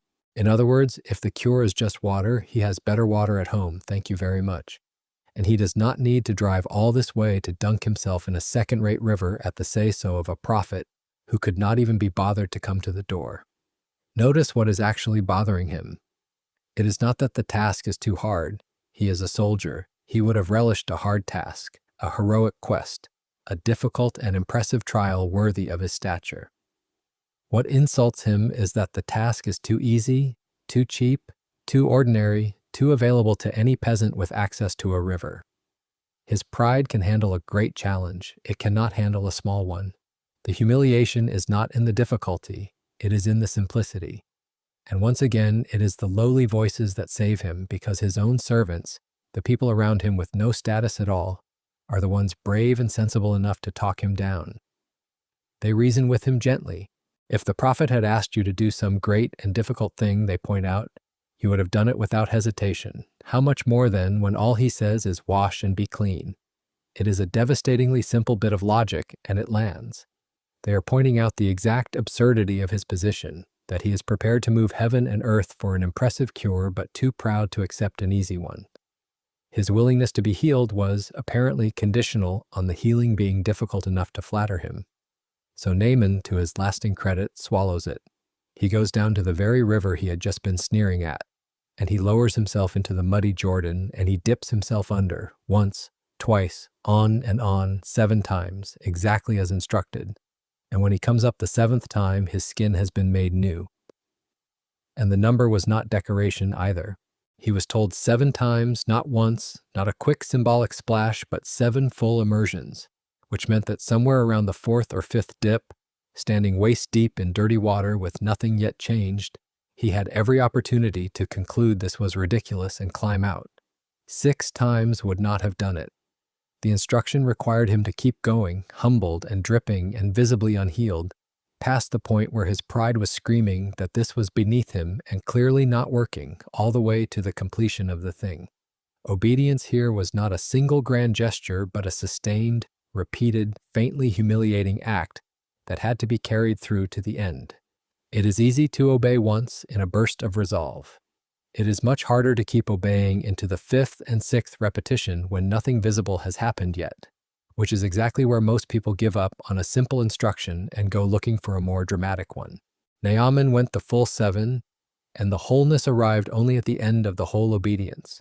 The text says his flesh became like the flesh of a young child, clean and fresh and whole, every trace of the disease gone. But look at what actually had to die before the skin could be healed. It was his pride. The healing did not arrive until he was willing to go down into the water he despised and do the humble, simple, unimpressive thing he had been told, in front of everyone, with no ceremony to make it dignified. He had to be lowered, literally and otherwise, before he could be raised up clean. And that shape, going down into the water and coming up made new, with the old self left behind under the surface, is a picture we have brushed against before and do not need to spell out again, except to notice the specific thing that had to drown here. It was not just a disease, it was the ego that nearly refused the cure. And here is the knot for anyone listening, the thing this whole episode exists to expose. What most often keeps a person from being made new is not that the offer is too hard to accept, it is that it is too simple. We are deep down far more comfortable with a difficult religion than an easy grace, because a difficult religion lets us keep our pride. If salvation were a grueling program, a heroic climb, a price we scraped together and paid, we could stand at the end of it and feel we had earned our place, that we had contributed, that we were in some small way impressive. But an offer that costs us nothing but our pride, that asks only that we believe and bow and receive, offends the ego far more deeply than any hard task ever could. Is that really all? We ask, suspicious, almost insulted. Just trust and stoop and be clean? There must be more to it. There must be something I can do to make this feel like I deserved it. And that suspicion of the simple is, more often than we admit, the exact thing standing between us and the cure. It is worth noticing, too, that Naaman came with his saddlebags full of money, fully expecting to pay, and that the healing turned out to be something no amount of his silver could purchase. Elisha would not take a penny of it, because the whole point is that the cure was not for sale. It could only be received as a gift, freely, and any attempt to buy it would have been just pride wearing a more respectable coat, a way of staying a customer rather than becoming a beggar. You cannot pay for the thing that only comes free, and the moment you try, you have misunderstood what kind of thing it is. Naaman had to leave his fortune untouched and accept, empty-handed, what he could not command, which for a man like him may have been the harder healing of the two. And there is a dark little footnote that drives the point home with almost uncomfortable neatness. Elisha's own servant, a man named Gehazi, watched all that treasure ride away untouched and simply could not stand it. So he chased after Naaman, invented a story, and collected a portion of the silver and clothing for himself in secret, cashing in privately on a grace his master had deliberately refused to sell. And the consequence lands like a hammer, because the very disease that had just left the humbled foreigner attached itself to the greedy servant instead. The leprosy Naaman carried away from that river showed up on the man who tried to profit from it. The one who received the free gift with empty hands walked away clean, and the one who tried to turn that gift into cash walked away carrying the exact thing the other man had been freed from. You could not design a sharper illustration of the truth that grace destroys the people who try to monetize it, while it heals the people willing to simply receive it. There is also something honest and rather endearing in how imperfect Naaman's new faith was right from the start. Before he leaves, he asks to take home 2 mule loads of Israelite soil, apparently so he can worship the God of Israel while standing on a patch of Israel's own ground, which is a charmingly literal and slightly confused piece of new belief. A man so freshly converted he thinks the God who fills heaven and earth might need the right dirt underfoot. And he makes one more request, asking pardon in advance for the times he will have to accompany his master into the temple of his master's God and bow there out of duty. It is a wonderfully human moment, a brand new believer already negotiating the awkward realities of his old life, and the prophet sends him off in peace rather than demanding he have it all sorted out on day one. His faith was real, and it was also a work in progress, hauling sacks of foreign dirt across the border, which is probably a more accurate picture of how belief usually begins than the tidy version we like to imagine. Because in the end, he left with more than clean skin. He went home a believer, convinced that the God of Israel was the only true God, carrying that conviction back into a foreign court where it made no sense at all. The disease on his body was, it turns out, the smaller of his two problems. The pride in his heart was the larger one, and both got healed in the same river on the same day. He arrived a great man with a rotting body and a swollen ego, and he left a humbled man with new skin and a new allegiance, which is a considerably better trade than the one he came to make. So the truth this river leaves us with is one that pride would very much prefer to ignore. The ego will always go hunting for a more complicated ritual, a harder path, a higher price, a grander ceremony, for one reason above all others, so that it never has to admit that the rescue was free and simple and available to anyone willing to stop being impressive and just bow. But watch, as we go, who kept carrying the message in this story. Not the prophet with a thunderclap, not a booming voice from the sky, but a captured servant girl and a handful of unnamed servants, the smallest and quietest people in the entire account. The great spectacle Naaman wanted was never where the truth was traveling. It came through the lowly, the overlooked, the barely audible, which is a rather large hint about where this God tends to actually speak. And it points us directly at a burned-out, exhausted prophet who went looking for God in a howling wind, a shattering earthquake, and a roaring fire, and finally heard him somewhere else entirely, in the last place a man expecting spectacle would ever think to listen. The prophet in question is Elijah, and to understand why his story matters, you have to catch him at the exact worst moment to have a breakdown, which is immediately after the greatest success of his life. He had just pulled off the single most dramatic public victory any prophet ever staged. On a mountaintop, in front of an entire nation and a whole squad of rival prophets serving a false god, he had set up a contest to see whose deity would answer by fire, and then he had watched his God answer so overwhelmingly, so unmistakably, so publicly, that there was no argument left to have. It was total vindication, the mic drop to end all mic drops, the moment his entire career had been building toward. He should have been on top of the world, and instead, within roughly a day, one angry threat from the queen sends him sprinting into the wilderness in a blind panic, running for his life, until he collapses alone under a scraggly desert bush, completely spent, and tells God that he has had enough, that he cannot do this anymore, and that he would honestly rather not go on living at all. This is the same man who, 24 hours earlier, had been calling down fire from the sky without breaking a sweat. Now he is curled up under a shrub in the middle of nowhere, hollowed out, ready to quit everything, undone not by a defeat but by exhaustion. The whiplash is almost hard to believe, and it is also one of the most quietly important details in the whole book. And it helps to know that the crash did not come out of nowhere, even if it looked sudden. Elijah had been running on pure intensity for a long stretch. He had lived through a punishing drought, confronted a hostile royal court, stood alone against an entire establishment of opposing prophets, and then poured out everything he had in that mountaintop showdown, sustained the whole time by sheer adrenaline and conviction. That kind of fuel burns hot and it burns fast, and it leaves nothing behind when it runs out. So when the threat finally came, it did not so much knock him down as arrive at the exact moment there was nothing left standing to knock. The reserves were already gone. He had been spending himself faster than he was being replenished for who knows how long, and the summit was simply where the account finally hit zero, which is worth remembering because the people who collapse the hardest are very often the ones who are carrying the most for the longest, right up until the second they could not carry it anymore. Because here is the observation worth pausing on, the one that makes this story land for anyone who has ever felt it. The crash did not come after a failure, it came right on the heels of the triumph.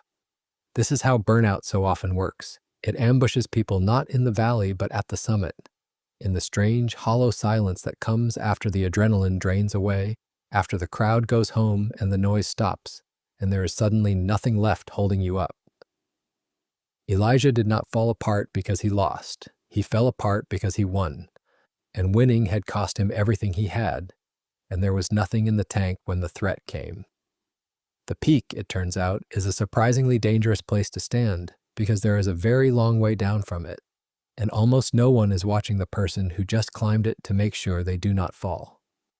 And now watch what God does in response, because this is the tender center of the whole thing, and it is not at all what you would expect. God does not lecture the broken prophet.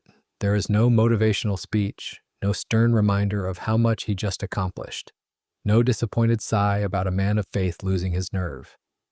God does not shame him for running. Instead, God sends an angel, and the angel does the least mystical, most gloriously practical thing imaginable.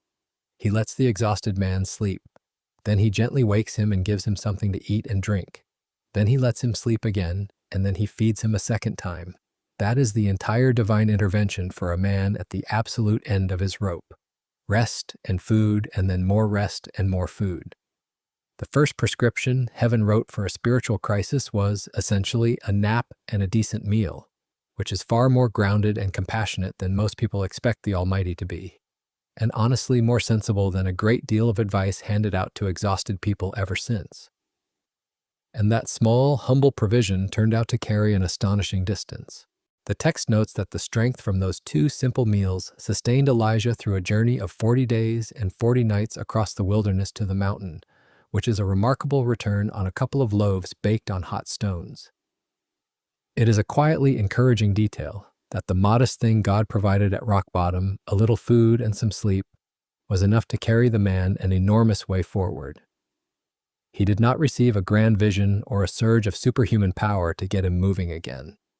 He got breakfast twice and it was enough. Sometimes the smallest possible provision, received when you have nothing, turns out to have far more mileage in it than it had any right to. Only after the prophet has slept and eaten does the journey continue, and Elijah travels a long way to a mountain and takes shelter in a cave. And God comes to him with a question, gently asked, "What are you doing here, Elijah?" And out it all pours, the whole tangled knot of his despair. He has been passionately faithful, he says, and it has gotten him nowhere. Everyone has abandoned the faith. He is the only one left who still cares, the last loyal man standing, and now they want him dead too.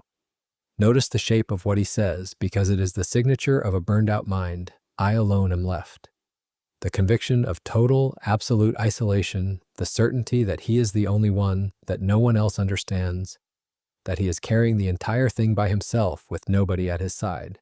It is one of the most common and most convincing lies that exhaustion tells, and Elijah believes every word of it. And then God stages the most expensive light show in the history of the world, apparently just to make a point about where he is not. He tells Elijah to go stand on the mountain, and a wind comes, a wind so violent it tears the mountains apart and shatters the rocks, the kind of gale that would flatten a city.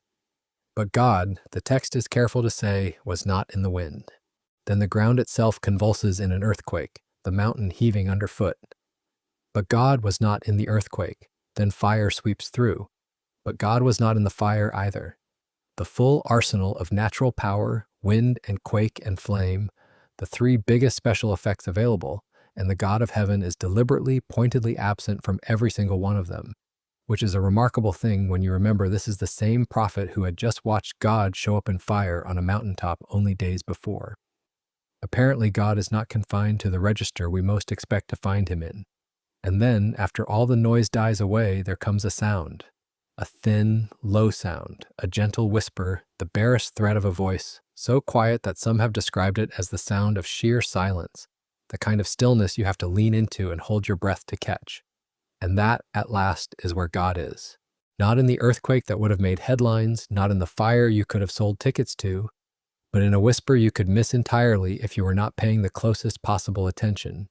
When Elijah hears it, he wraps his face in his cloak and comes to the mouth of the cave, because he knows, finally, exactly who is speaking.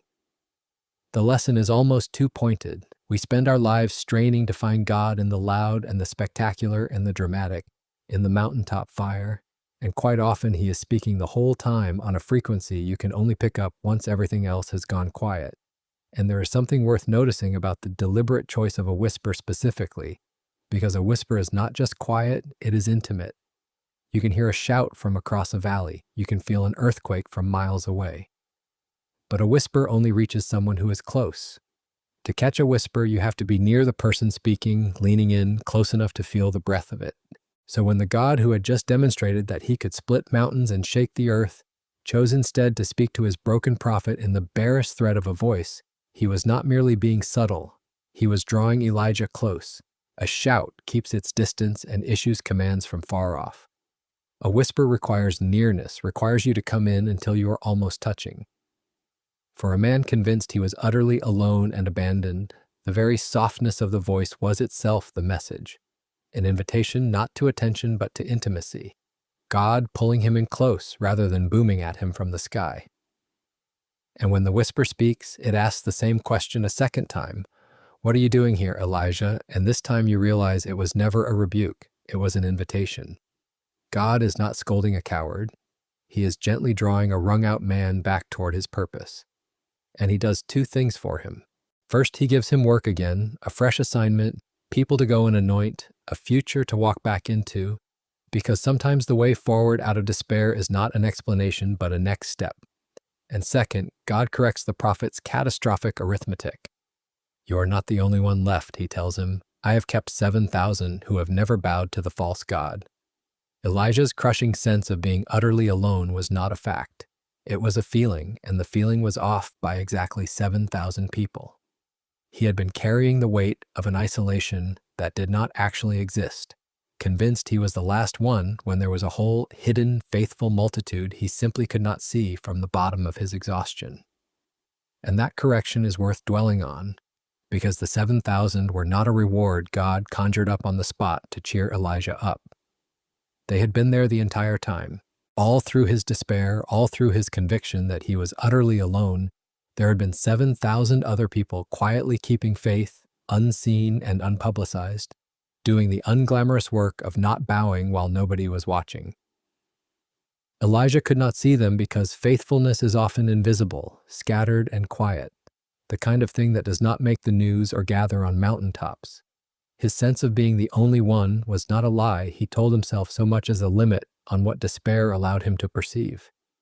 The remnant was real, but it was hidden, which is a genuinely comforting thought for anyone who has ever felt like the last person left holding on to something. The odds are very good that you are not, and that the others are simply as quiet and as hard to see as you are. And there is a small thread here that ties back to a story we just left. Because among the tasks the whisper hands Elijah is to go and anoint a successor, a younger prophet named Elisha, to carry the work forward once Elijah is gone. That successor is the very same prophet who would later stand in his house and send a proud foreign general down to the river to be healed. The quiet voice at the cave was, among other things, setting up the next generation, which is often what happens on the far side of a burnout. The exhausted man does not get told to soldier on alone forever. He gets told to pass it on. This same tendency of God to work in the small and quiet thing rather than the loud one shows up earlier in Elijah's own story, in an episode that pairs with the whisper almost perfectly. Before any of the mountaintop drama during a long and brutal famine, God sends Elijah to a foreign widow in a town called Zarephath, which is already a strange choice because a starving foreign widow is not exactly a well-stocked pantry to send a hungry prophet toward. When he finds her, she's out gathering a few sticks, and he asks her for some water and a piece of bread. And it is worth noticing exactly where God had sent him because it is not incidental. Zarephath sat in foreign territory, in the very region the hostile queen who wanted Elijah dead had come from, which makes it about the last place a prophet on the run would expect to be sent for shelter.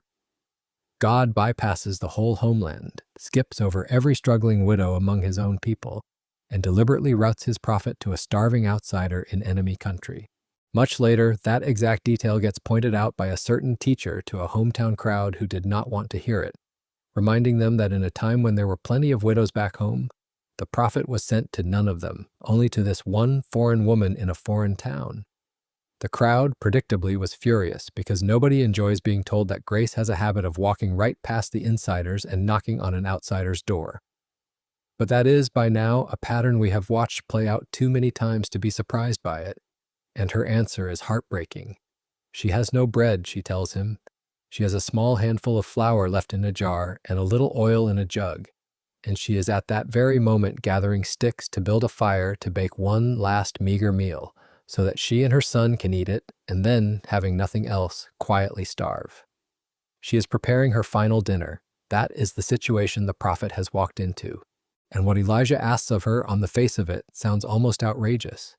He tells her to go ahead and make that last meal, but to make a small loaf for him first before she feeds herself and her boy.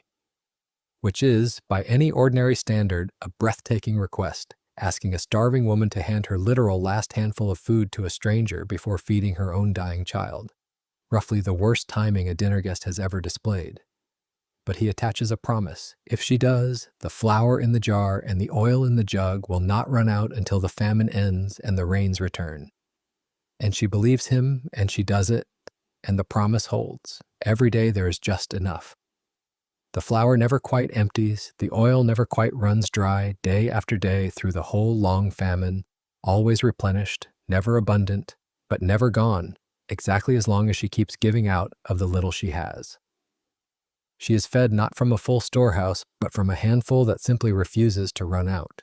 And there is a second, heavier chapter to her story, because sometime later her son falls ill and dies, and the grief nearly breaks her.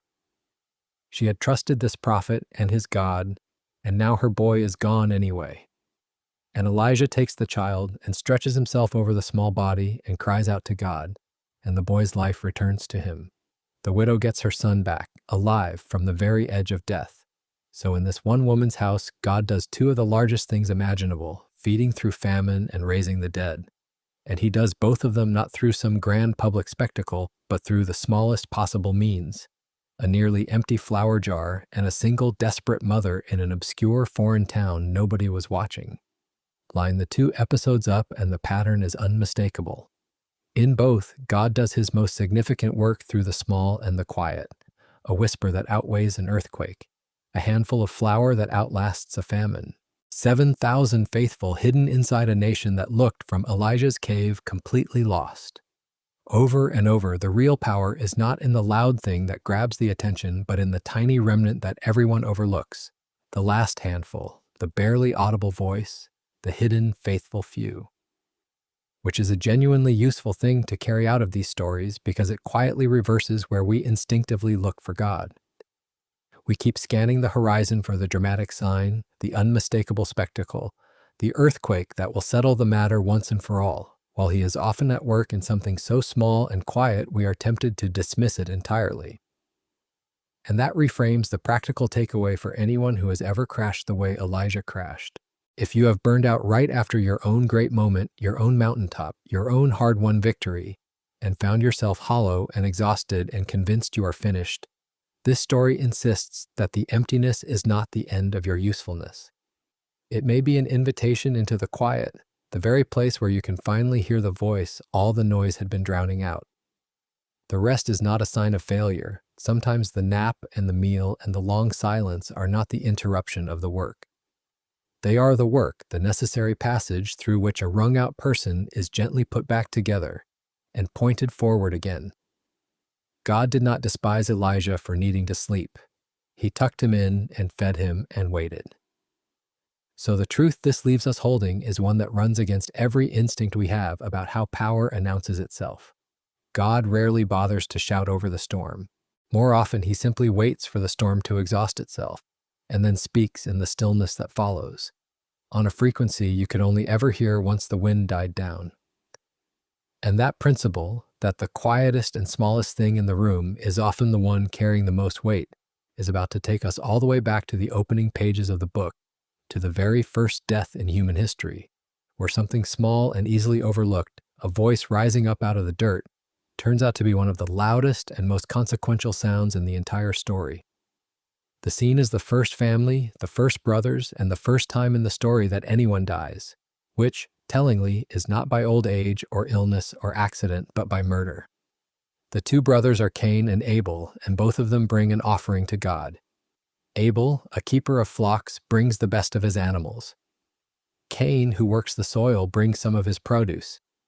And God looks with favor on Abel's offering, but not on Cain's, which for a lot of readers immediately raises an eyebrow because on the surface it looks arbitrary, as though God is simply a fan of one line of work over another, or has some inexplicable preference for meat over vegetables, which would make him less a deity and more a particularly opinionated dinner guest. But that misreads the whole thing, because the difference between the two offerings was never about the menu, it was about the heart behind it. Later reflection on this moment is explicit that what made Abel's offering better was faith, that by faith he brought what he brought, offering it in genuine trust and devotion, while Cain went through the motions of an offering without the trust underneath it. Abel, in fact, earns the distinction of being the very first person in the entire book to be called righteous, and it is on the basis of that faith, not his profession or his produce. The issue was not what was on the altar, it was who was standing behind it and in what spirit.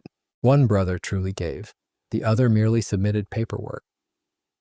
There is also a grim distinction that comes with being the first person the book calls righteous, because Abel is not only the first righteous man, he is also the first person ever murdered, and those two facts arriving together are not a coincidence. He becomes, in effect, the first in a very long line, the opening entry in a catalog of righteous people killed precisely for being righteous. Much later, that same teacher we keep circling would speak of the whole span of shed innocent blood as running from the blood of Abel onward, treating that first murder in the field as the beginning of a chain that stretches across the entire story. So Abel is not just a sad footnote about an ancient family quarrel. He is the prototype of a pattern the book returns to again and again, the good one struck down by the resentful one, innocence paying the price for the jealousy it did nothing to earn. Which means that when the ultimate innocent is eventually killed, he is stepping into a role that Abel filled first, at the very dawn of the human story, out in a lonely field with no witnesses but the ground. You can even see the difference hinted at in the description of the offerings themselves. Abel is said to have brought the firstborn of his flock and the choicest, fattest portions, which is to say the best he had, the prime cuts, the first and finest. Cain is described more flatly as bringing some of the fruit of the ground, with no mention of first or best, just some. It is the difference between giving someone your finest and giving them whatever was closest to hand, and while the text does not belabor it, the contrast is quietly there. One brother gave in a way that cost him something and reflected genuine devotion.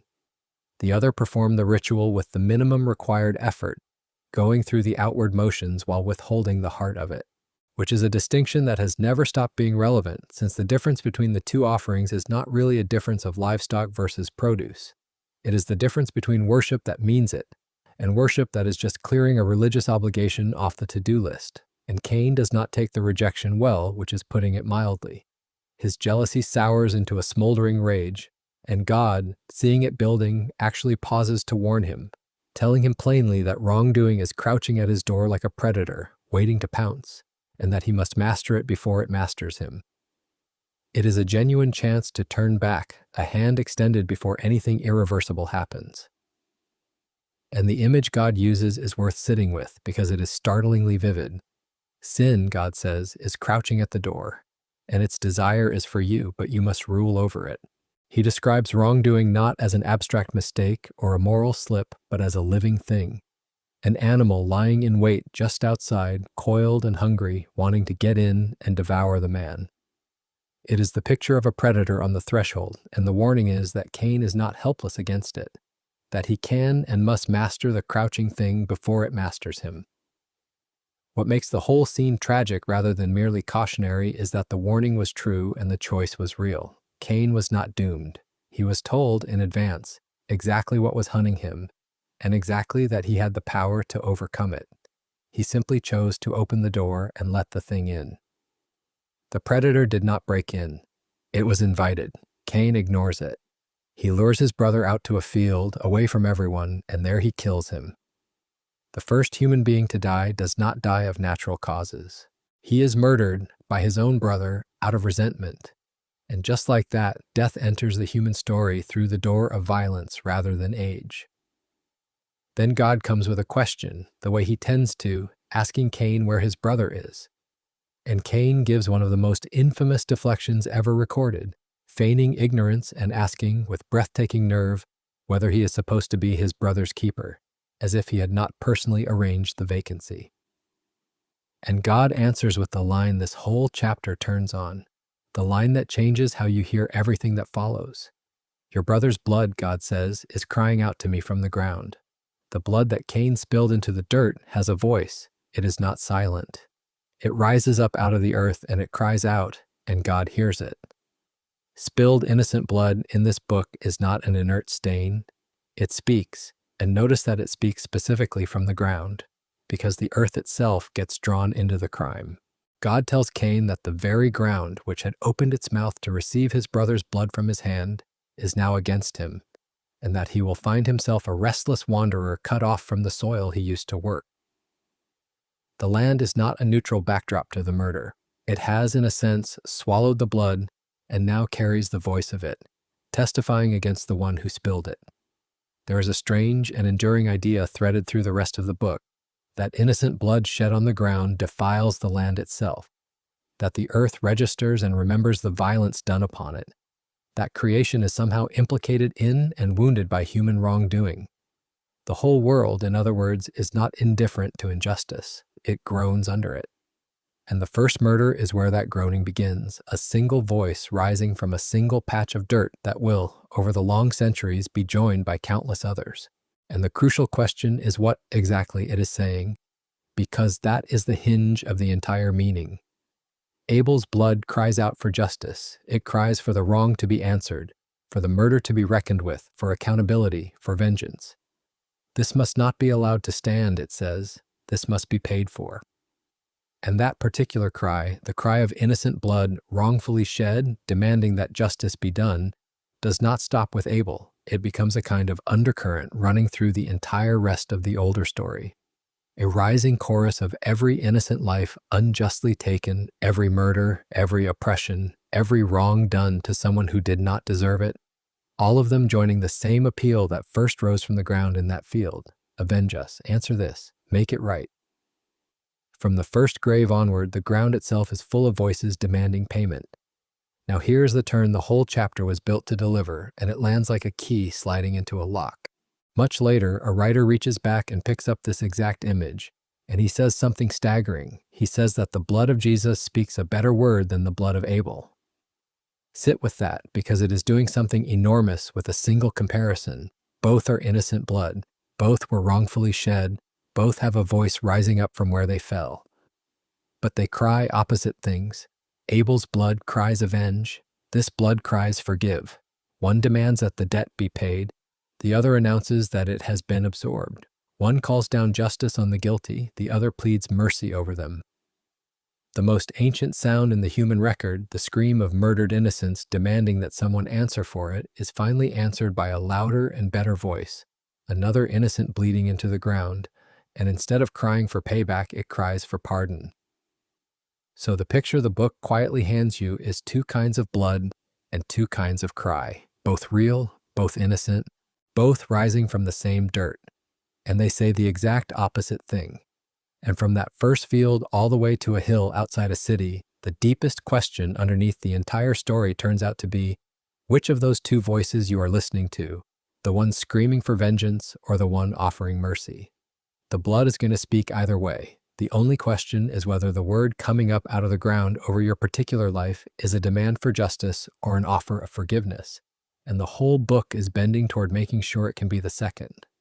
There is a small companion detail worth pulling from the pages just after this because it quietly answers the despair the first murder introduces. After Abel dies, the story rolls into a genealogy, one of those long stretches of names that most readers skim past on their way to something more exciting, and it reads like a grim drumbeat. This person lived and had children and died, and the next lived and had children and died, and the next and died, and the next and died. Over and over, death after death after death. The monotonous new rhythm of a world where dying has become the one thing every single person eventually does. Death, it turns out, is now the house style. And then, buried right in the middle of that relentless list, there is one man about whom the pattern breaks. His name is Enoch. And where every other entry ends with the words, "and he died," Enoch's does not. Instead, the record simply says that Enoch walked with God and then he was not, because God took him. That is all. No death, no grave. He walked so closely and so consistently with God, day after day for centuries, that one day the walk apparently just continued right off the edge of the page, and he was gone, taken, spared the ending that had claimed everyone around him. In the middle of a chapter that is essentially a list of tombstones, one man simply does not get one, and the phrase chosen for him, that he walked with God, is doing more than it looks. Walking with someone is not a single dramatic event. It is the slow, ordinary, daily accumulation of companionship, one step after another over a very long time. Enoch was not remembered for a miracle or a great deed or a single heroic moment. He was remembered for a manner of living, a steady, unglamorous, lifelong nearness to God that was apparently so real it could not be interrupted even by death, and the contrast with the man a few verses earlier could hardly be sharper. Of Cain, after the murder, it is said that he went out from the presence of God, walking away, putting distance between himself and the one he had offended, settling down as a wanderer far from that presence. Of Enoch, it is said that he walked with God, closing the distance, drawing nearer with every ordinary day until there was no distance left at all. One man walked away from the presence and became a restless exile. The other walked with it and was simply taken home. The whole difference between those two destinies is captured in a single preposition, away from or with. And the two figures, placed almost side by side near the beginning, frame the entire human predicament and its answer with remarkable economy. Abel shows you the hard half of the truth, that the righteous can be killed, that being genuinely good is no protection at all against a violent world, that innocence does not come with a shield, and the best person in the story can be the one lying in the field. And Enoch shows you the other half, the hopeful one, that death is not actually the final word, that a life lived in close company with God can slip right past the ending everyone else meets, that the drumbeat of, and he died, is not, as it turns out, unbreakable. One man proves the innocent can die, the other proves that dying need not be the end. Held together, they are the whole problem and the whole promise in two short entries. And that is the emotional weight to carry out of the oldest part of the book, the most ancient cry for justice in all of human history. The voice of the very first innocent rising out of the very first grave has already received its answer. It just was not the answer anyone was expecting. The wrong did not get a sky full of vengeance raining down on the guilty.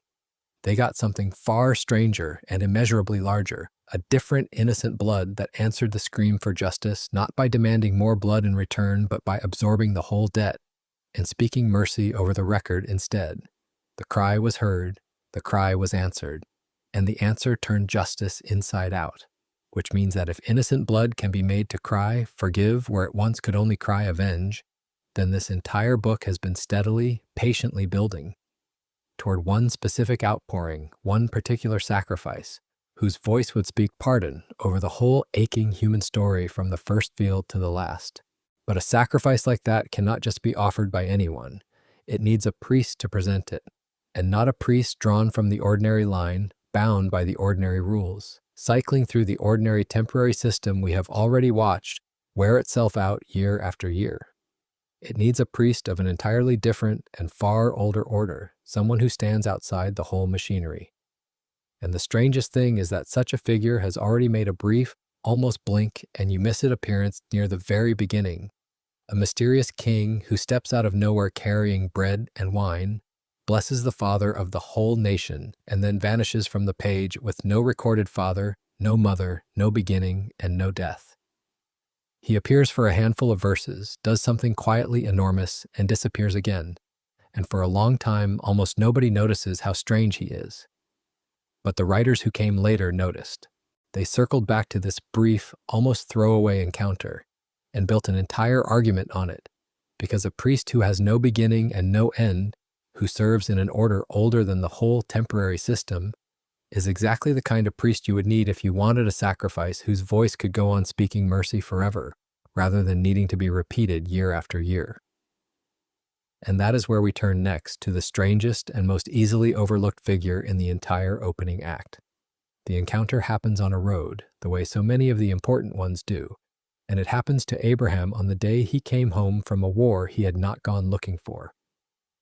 His nephew had been swept up as a prisoner when a coalition of kings sacked a nearby city, and Abraham, who was a herdsman rather than a general, had rounded up his own household men, chased the raiding kings down, and against all odds won, bringing back the captives and the plunder.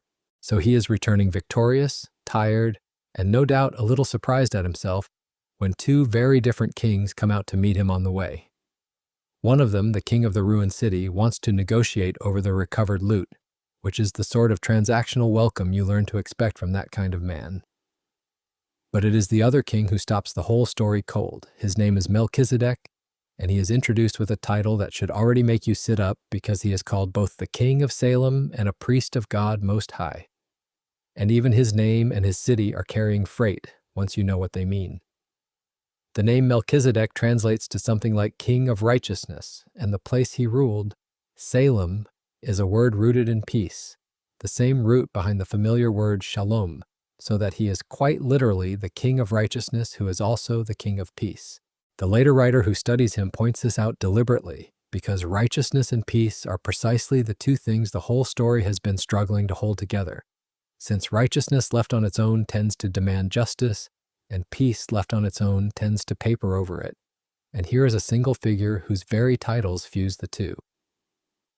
And that little city of Salem, as it happens, is widely understood to be the early name of the place that would one day become Jerusalem, the very city where the deepest scenes of the whole story would eventually play out. So even the address is a hint, the King of Righteousness and Peace, appearing in the town that would become the stage for everything. Not a king who also dabbled in religion, not a priest who happened to have some political clout, but genuinely and formally both offices held in one person at once. He comes out to Abraham carrying bread and wine, and he pronounces a blessing over him. And Abraham, the towering founding father of the entire nation, the man from whom everything and everyone in this story descends, responds by handing this king a tenth of everything he had won, a tithe, in a gesture of recognition and respect. And then, as suddenly as he appeared, Melchizedek walks off the page and is never mentioned again in the narrative. A few verses, bread, wine, a blessing, a tithe, and gone. And the contrast between the two kings who met Abraham that day is worth pausing on because Abraham treats them in exactly opposite ways and the difference is revealing. The king of the ruined city offered Abraham a deal, essentially telling him to keep all the recovered goods for himself as a reward. And Abraham flatly refused, swearing he would not take so much as a thread or a sandal strap from the man, so that this corrupt king could never turn around later and claim he was the one who had made Abraham rich. He would not accept a single loose fiber from that quarter. But to Melchizedek, the king who came out with bread and wine and a blessing, Abraham freely handed over a full tenth of everything. Look at the discernment in that. He took nothing from the king who wanted to buy influence over him, and gave generously to the priest who came only to bless him. One king he held at arm's length, to the other he opened his hands, which tells you that Abraham, tired as he was, understood exactly who he was dealing with, and recognized in this mysterious king-priest something worth honoring that the flashier, wealthier king beside him did not have. Now here is what makes this genuinely strange, and it is a strangeness you can only appreciate if you have noticed how obsessively this book keeps track of family trees. This is a text that cannot introduce anyone without telling you who their father was. And their father's father, a book that runs entire chapters of nothing but so-and-so fathered so-and-so, where a person's whole identity is bound up in their lineage and their tribe. And into that world walks Melchizedek with no genealogy whatsoever. No father is named, no mother, no ancestry, no birth recorded, no tribe listed, and just as pointedly, no death. He simply materializes as a king-priest, does his brief and enormous thing, and dissolves back into the text without so much as a tombstone. In a book where everyone comes with paperwork, this man arrives with a completely blank file, which, in context, is not sloppy record-keeping. It is a deliberate silence, and the silence is the point. And it is exactly that silence that a much later writer, the author of the letter to the Hebrews, seizes on and builds an entire argument around. He is careful about it, and it is worth being careful too, so let us be honest about what he is actually saying. He is not necessarily claiming that Melchizedek was some eternal being who literally never had parents and never died, since he was presumably a real flesh and blood king of a real ancient city. The point is what the record deliberately leaves out. By presenting this priest with no beginning of days and no end of life, no origin and no departure, the text paints him as a picture, a living symbol of a priesthood that simply does not run out, one that abides forever. The blank file, in other words, is doing theological work. Melchizedek is drawn on purpose to resemble a priest who never has to be replaced. Then the same writer performs what you might call a scale explosion, a moment where the true size of this little encounter suddenly becomes visible. Watch the logic. In that culture, the greater person blesses the lesser, and the lesser pays a tithe to the greater. That is simply how the hierarchy worked, the direction of blessing and tribute always flowing from the top down and the bottom up respectively. And in this scene, Melchizedek blesses Abraham, and Abraham pays the tithe to Melchizedek, which means by the plain grammar of the transaction that Melchizedek outranks Abraham. And that is already a jolt, because in this book, essentially nobody outranks Abraham. He is the founding patriarch, the reference point for everyone. Yet here he is, tipping his hat and a tenth of his winnings to a king who wandered out of a city with a picnic. But the writer pushes it one step further, and the further step is the staggering one. The entire priesthood of Israel, the whole official religious establishment that would run the nation's worship for 1,000 years, was descended from Abraham, coming down through his line to the tribe of Levi. So in a sense, when Abraham bowed and paid his tithe, the whole future priesthood, still unborn, and as the writer memorably puts it, still in the body of their ancestor, bowed along with him. Which means Melchizedek does not merely outrank Abraham. He outranks the entire priestly system that would one day descend from Abraham before that system has even been invented. The whole apparatus of official mediation, the priest who had not been born yet, was quietly outranked at the very start by a king who showed up for a few verses and left. And now you can see the problem the book is patiently setting up a solution to, because there was something structurally limited about that official priesthood from the beginning. It was hereditary and it was mortal. You qualified for it by being born into exactly the right family, and you held the office only until you died, at which point somebody else born into the right family had to take over, and then that person died, and so on. An endless relay race of temporary priests handing the baton from one deathbed to the next. The entire institution was, by its very design, perpetually interrupted by mortality, a rescue mechanism that kept needing new staff because the old staff kept dying. It worked after a fashion, but it could never finish anything because its personnel were always running out. But a priest who does not die changes that equation entirely. He does not have to hand anything off because he never leaves, which means he can actually finish a work rather than merely keep it running until the next funeral. The difference between a mortal priesthood and an undying one is not a matter of duration, but of completion.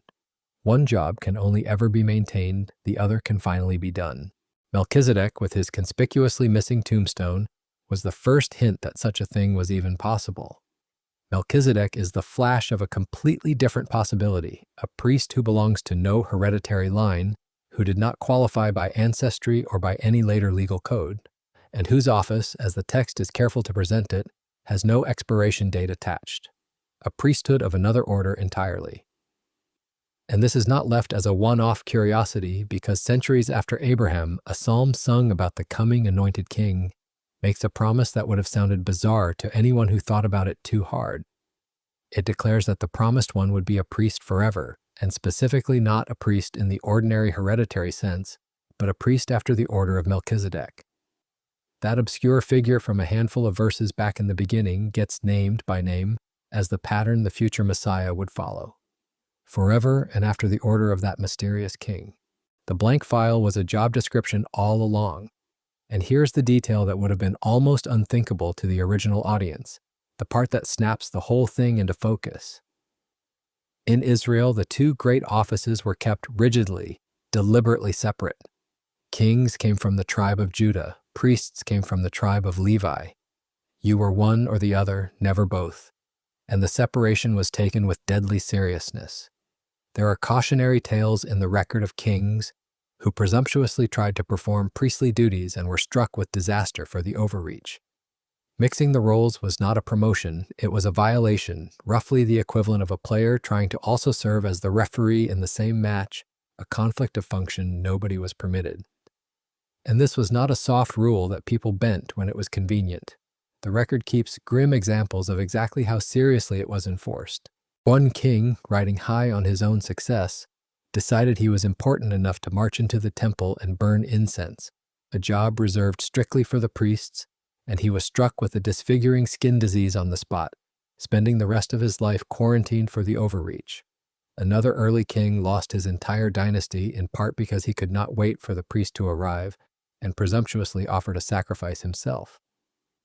The lesson those stories were meant to hammer home was blunt: stay in your lane, kings rule, priests mediate, and the man who tries to grab both offices at once is asking for disaster.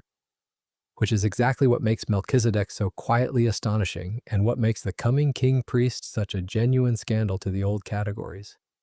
The very combination that got mortal kings struck down was, in the right person of the right order, precisely the point. And yet Melchizedek, right there at the dawn of the whole thing, is calmly and openly both at once, king and priest in a single person, as though the rule that would later be enforced so strictly simply did not apply to his order, which is precisely the point. The coming one would unite the two offices that the law kept apart, reigning as king and interceding as priest in the same person, the crown, and the altar finally belonging to one figure. And do not miss what this king-priest was carrying when he came out to bless the father of faith. Bread and wine, set on a table, offered up thousands of years before a certain final meal in an upstairs room, where bread and wine would be lifted and broken and poured and given a meaning that would reorganize the entire world.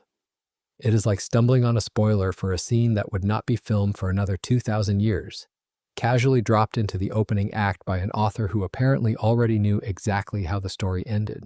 An eternal king-priest appearing out of nowhere, blessing the father of the whole line with bread and wine. If you were building a preview of the one this book keeps circling, you could hardly do it more precisely, and you certainly could not do it more quietly. So the meaning shift underneath all of it is this: what the human situation actually calls for is not one more temporary go-between, not another mortal priest in an endless succession of mortal priests, each serving his shift and then dying and handing the whole unfinished business to the next, an office forever undermined by the fact that everyone holding it eventually stops holding anything. What is needed is a priest whose service is never once interrupted by death, who does not have to be replaced because he does not have to be buried, who holds the office permanently and can therefore actually complete the work rather than merely maintaining it until the next funeral. A priest forever, and that permanent, unrepeatable, undying priesthood is exactly what Melchizedek was quietly advertising from the very first act, which leaves the mystery hanging in the air, the strange wonder of the thing. A brief, almost accidental-looking meeting on a road, a king who appears with a picnic and vanishes in the space of a few verses, turns out to be one of the most profound previews of the whole story anywhere in the book, and it turns out that way precisely because it is so easy to skim past. The deepest clues, as this entire journey has been demonstrating, are almost never in the loud and obvious places. They are folded into the throwaway scenes, the genealogical footnotes, the strange little rituals, the parts everyone's eyes slide over on the way to something more exciting. And if an eternal king-priest bearing bread and wine is already flickering at us this early in the opening pages, then the whole enormous text from its very first line has been pointing steadily toward one single point the entire time, which means it is finally time to do the thing this whole long walk has been building toward, and actually name it. And as it happens, that is exactly what a stranger did for two heartbroken people trudging down a dusty road on the most important afternoon in the history of the world. It is the third day after the execution, and two of the followers of the man who had been killed are walking the road out of Jerusalem toward a village called Emmaus, and they are as low as two human beings can be.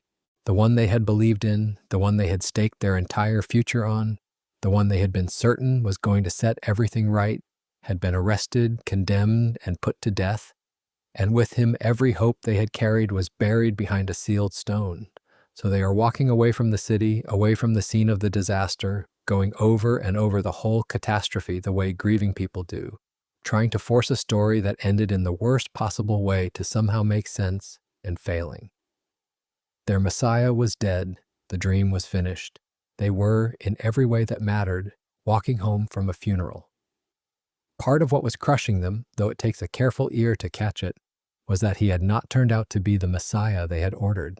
They had hoped, as one of them puts it, that he was the one who would redeem Israel, and by that they meant something specific and political. A liberator who would drive out the occupying empire, restore the nation to glory, and put their people back on top. That was the rescue they had signed up for. And instead of a conquering king toppling an empire, they had gotten a condemned man executed by that empire, which, from where they stood, looked like the total collapse of the entire project. Their grief was not only that he had died, it was that he had died without doing the thing they were sure the Messiah was supposed to do. They were mourning a dead hope, yes, but they were also quietly mourning the wrong hope, the smaller one, and they had no idea yet that the plan had been aiming at something far larger than the one they had been disappointed about losing. It is worth noting, too, that only one of these two travelers is given a name, a man called Cleopas. The other walks the whole road unnamed, faceless, just a companion on the way. And there is something almost deliberate in that blank. It leaves a seat open. The second traveler could be anyone trudging along a road with their hopes in pieces, anyone going over a loss that will not resolve, anyone who has walked away from something they buried. The unnamed one leaves room, quietly, for whoever happens to be listening to slip into the story and take that place on the road. And as they walk, a stranger falls into step beside them and asks, mildly, what they are talking about, and what has them looking so devastated. And this is where it becomes almost painfully ironic, because the stranger is the risen man himself, alive, walking right there beside them on the road. And, the text tells us with great care, their eyes were kept from recognizing him. They are pouring out their grief about a dead man to the living man in person and have absolutely no idea. It is, on one level, the single most oblivious walk in recorded history. Two people describing a tragedy to the one individual best positioned to correct the ending. But grief does that. It narrows the eyes and fixes them on the loss so completely that the answer can be walking at your shoulder and you will not see it. And there is a gentleness in the way he lets them not see for now, rather than startling them with the truth before they are ready to hold it. And there may be more than gentleness in it, because the order of things turns out to matter enormously. If he had simply revealed himself at the start of the walk, they would have believed on the strength of the shock, staggered into faith by a startling appearance, and their conviction would have rested on a single overwhelming moment rather than on any real understanding. Instead, he keeps himself hidden precisely so that he can ground them in the scriptures first, so that they can come to see the whole pattern, the entire logic of why the Messiah had to suffer, and how all of it had been foretold, before they ever lay eyes on the risen face. He builds the foundation before he shows them the house. By the time their eyes are finally open, their faith will not be resting on the jolt of a surprise, but on the solid ground of having understood what the text had been saying all along. The concealment was not cruelty, and it was not merely tenderness. It was teaching. He wanted them to believe because they had finally understood, not merely because they had been startled, and understanding takes a whole road to build. They stop walking, their faces fallen, and one of them, incredulous, essentially asks whether this stranger is the only visitor in all of Jerusalem who has somehow managed to miss the single biggest event of the entire week, which is a wonderful moment of dramatic irony, since the person they are accusing of being out of the loop is, of all people, the one it all happened to. He plays along and asks innocently, what things? And so they tell him the whole sorrowful account about the prophet they had hoped would be the one to rescue their nation, powerful in word and deed, handed over and executed, and how it had now been 3 days, and how, strangest of all, some of the women among them had gone to the tomb that morning and found it empty, and come back talking about a vision of angels saying he was alive, but nobody had actually seen him, and the whole thing was just one more layer of confusion on top of the grief. They lay it all out for him, this careful summary of the most important news in history, delivered by two experts to the one man who did not need the briefing. And now watch what he does, because this is the hinge of everything, the reason this entire long walk through the hidden layers of the book exists at all. He does not immediately drop the disguise. He does not simply say, "Look again, it is me," and end their misery on the spot, which is surely what any of us would have done.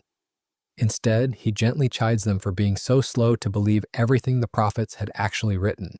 And then he does something extraordinary. He begins to teach. Starting all the way back at Moses and moving through all the prophets, he walks these two crushed disciples through the entire span of the scriptures, and he explains to them, passage by passage, everything written throughout all of it concerning himself.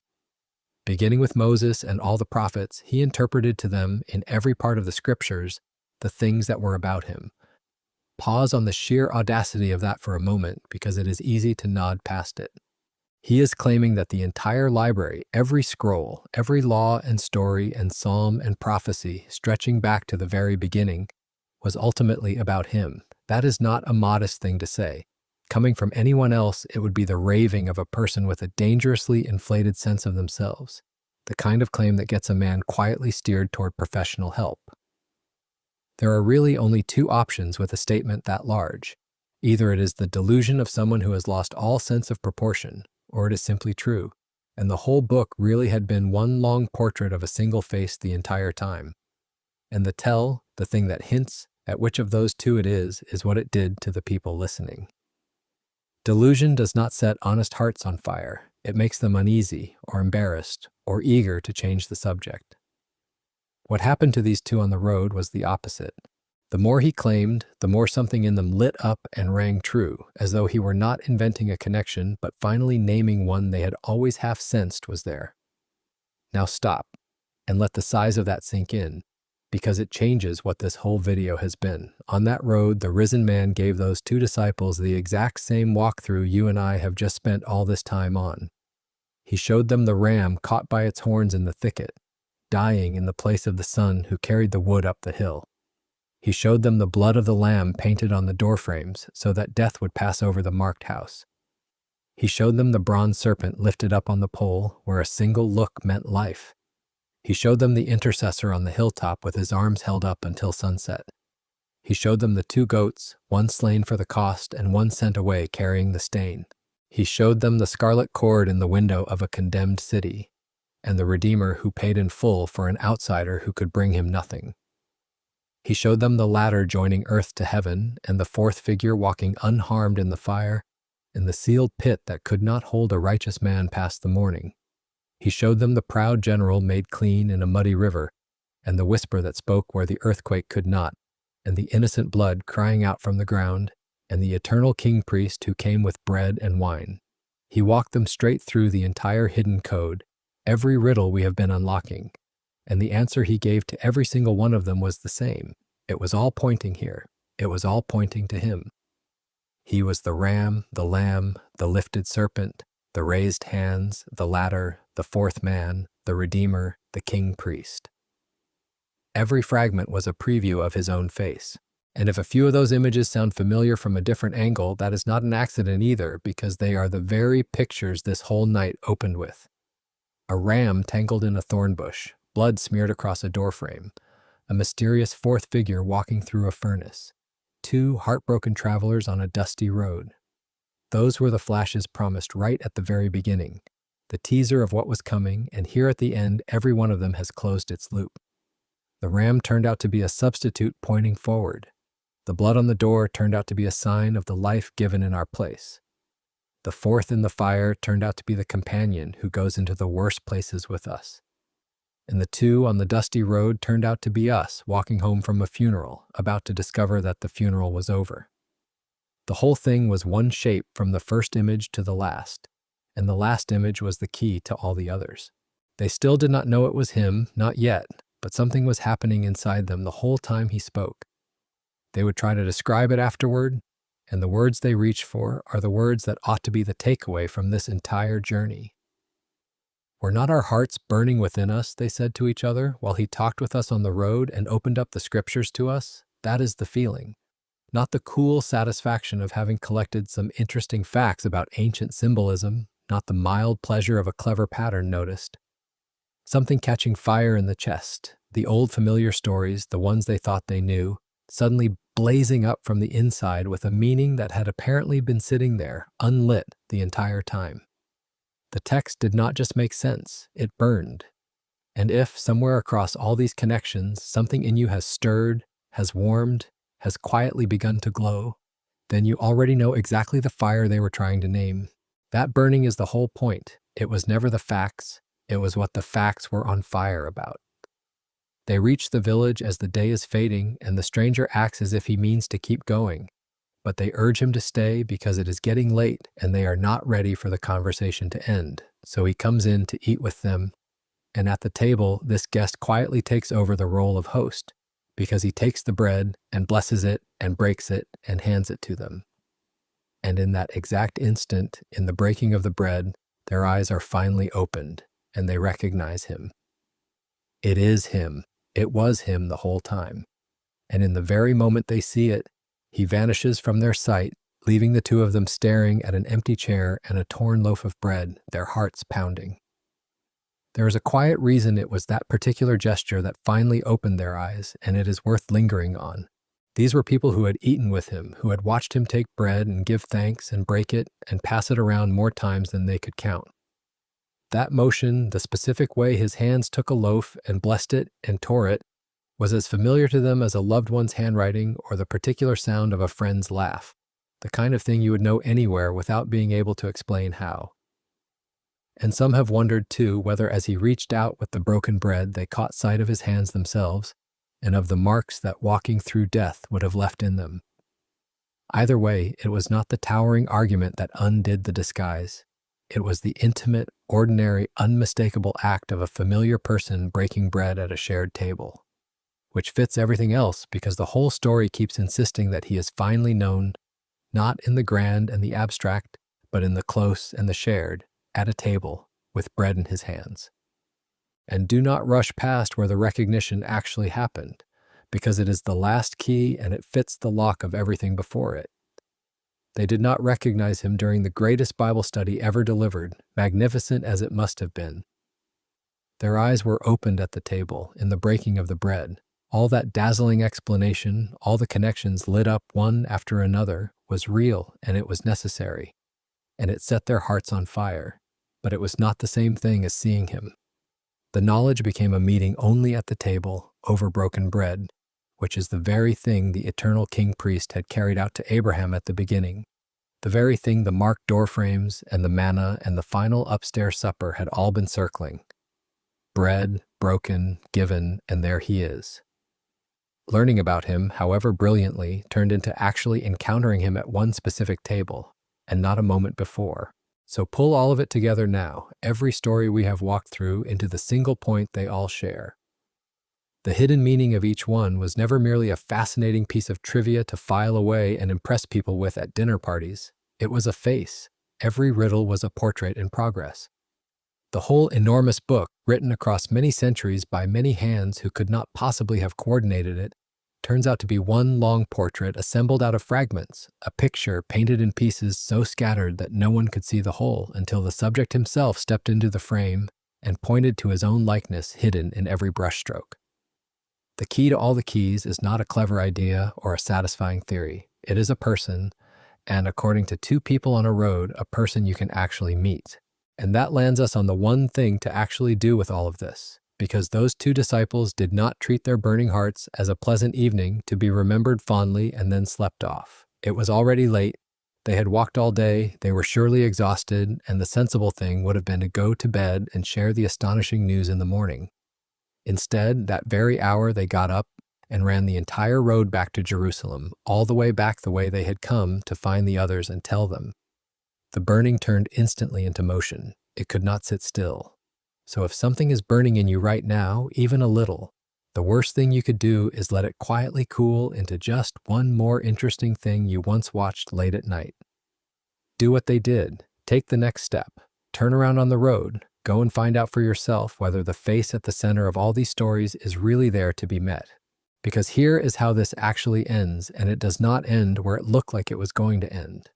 Those two set out that morning absolutely certain that hope was dead, sealed in a tomb, finished, and they were walking away from the wreckage of it. And by nightfall they were sprinting back toward everyone they loved, breathless, because the hope they had buried had fallen into step beside them on the road and turned out to be very much alive. Dead hope did not stay dead. It caught up with two people who could not even see it yet, walked with them through their grief, set their hearts on fire with the oldest stories in the world, broke bread with them, and sent them running into the night with the only news that has ever actually changed anything. The story that looked like it ended at a grave did not end at a grave at all. It ended at a table and then on a road with two ordinary people running as fast as they could to say the thing everything had secretly been pointing toward from the very first page. He is alive. And because he is, none of the stories we walked through tonight are museum pieces about a distant past. They are all, every one of them, live wires still humming because the face they were pointing at did not stay in the story. It walked out of it, and it has a habit of falling into step with people on roads when they least expect it. So if you have walked this whole road with me all the way to the end, 3 quick things before you go. Tap subscribe so the next walk through the hidden layers of these stories finds you when it arrives. Keep an eye out for the next one because there are more keys than we could ever fit into a single night. And then, when the screen goes dark, go and open the book itself and read it again from the very beginning. Only this time with the key already in your hand, watching for the face that was quietly hiding inside every single story the entire time. You will not read it the same way again. That was the whole promise back at the start. And it turns out to have been true.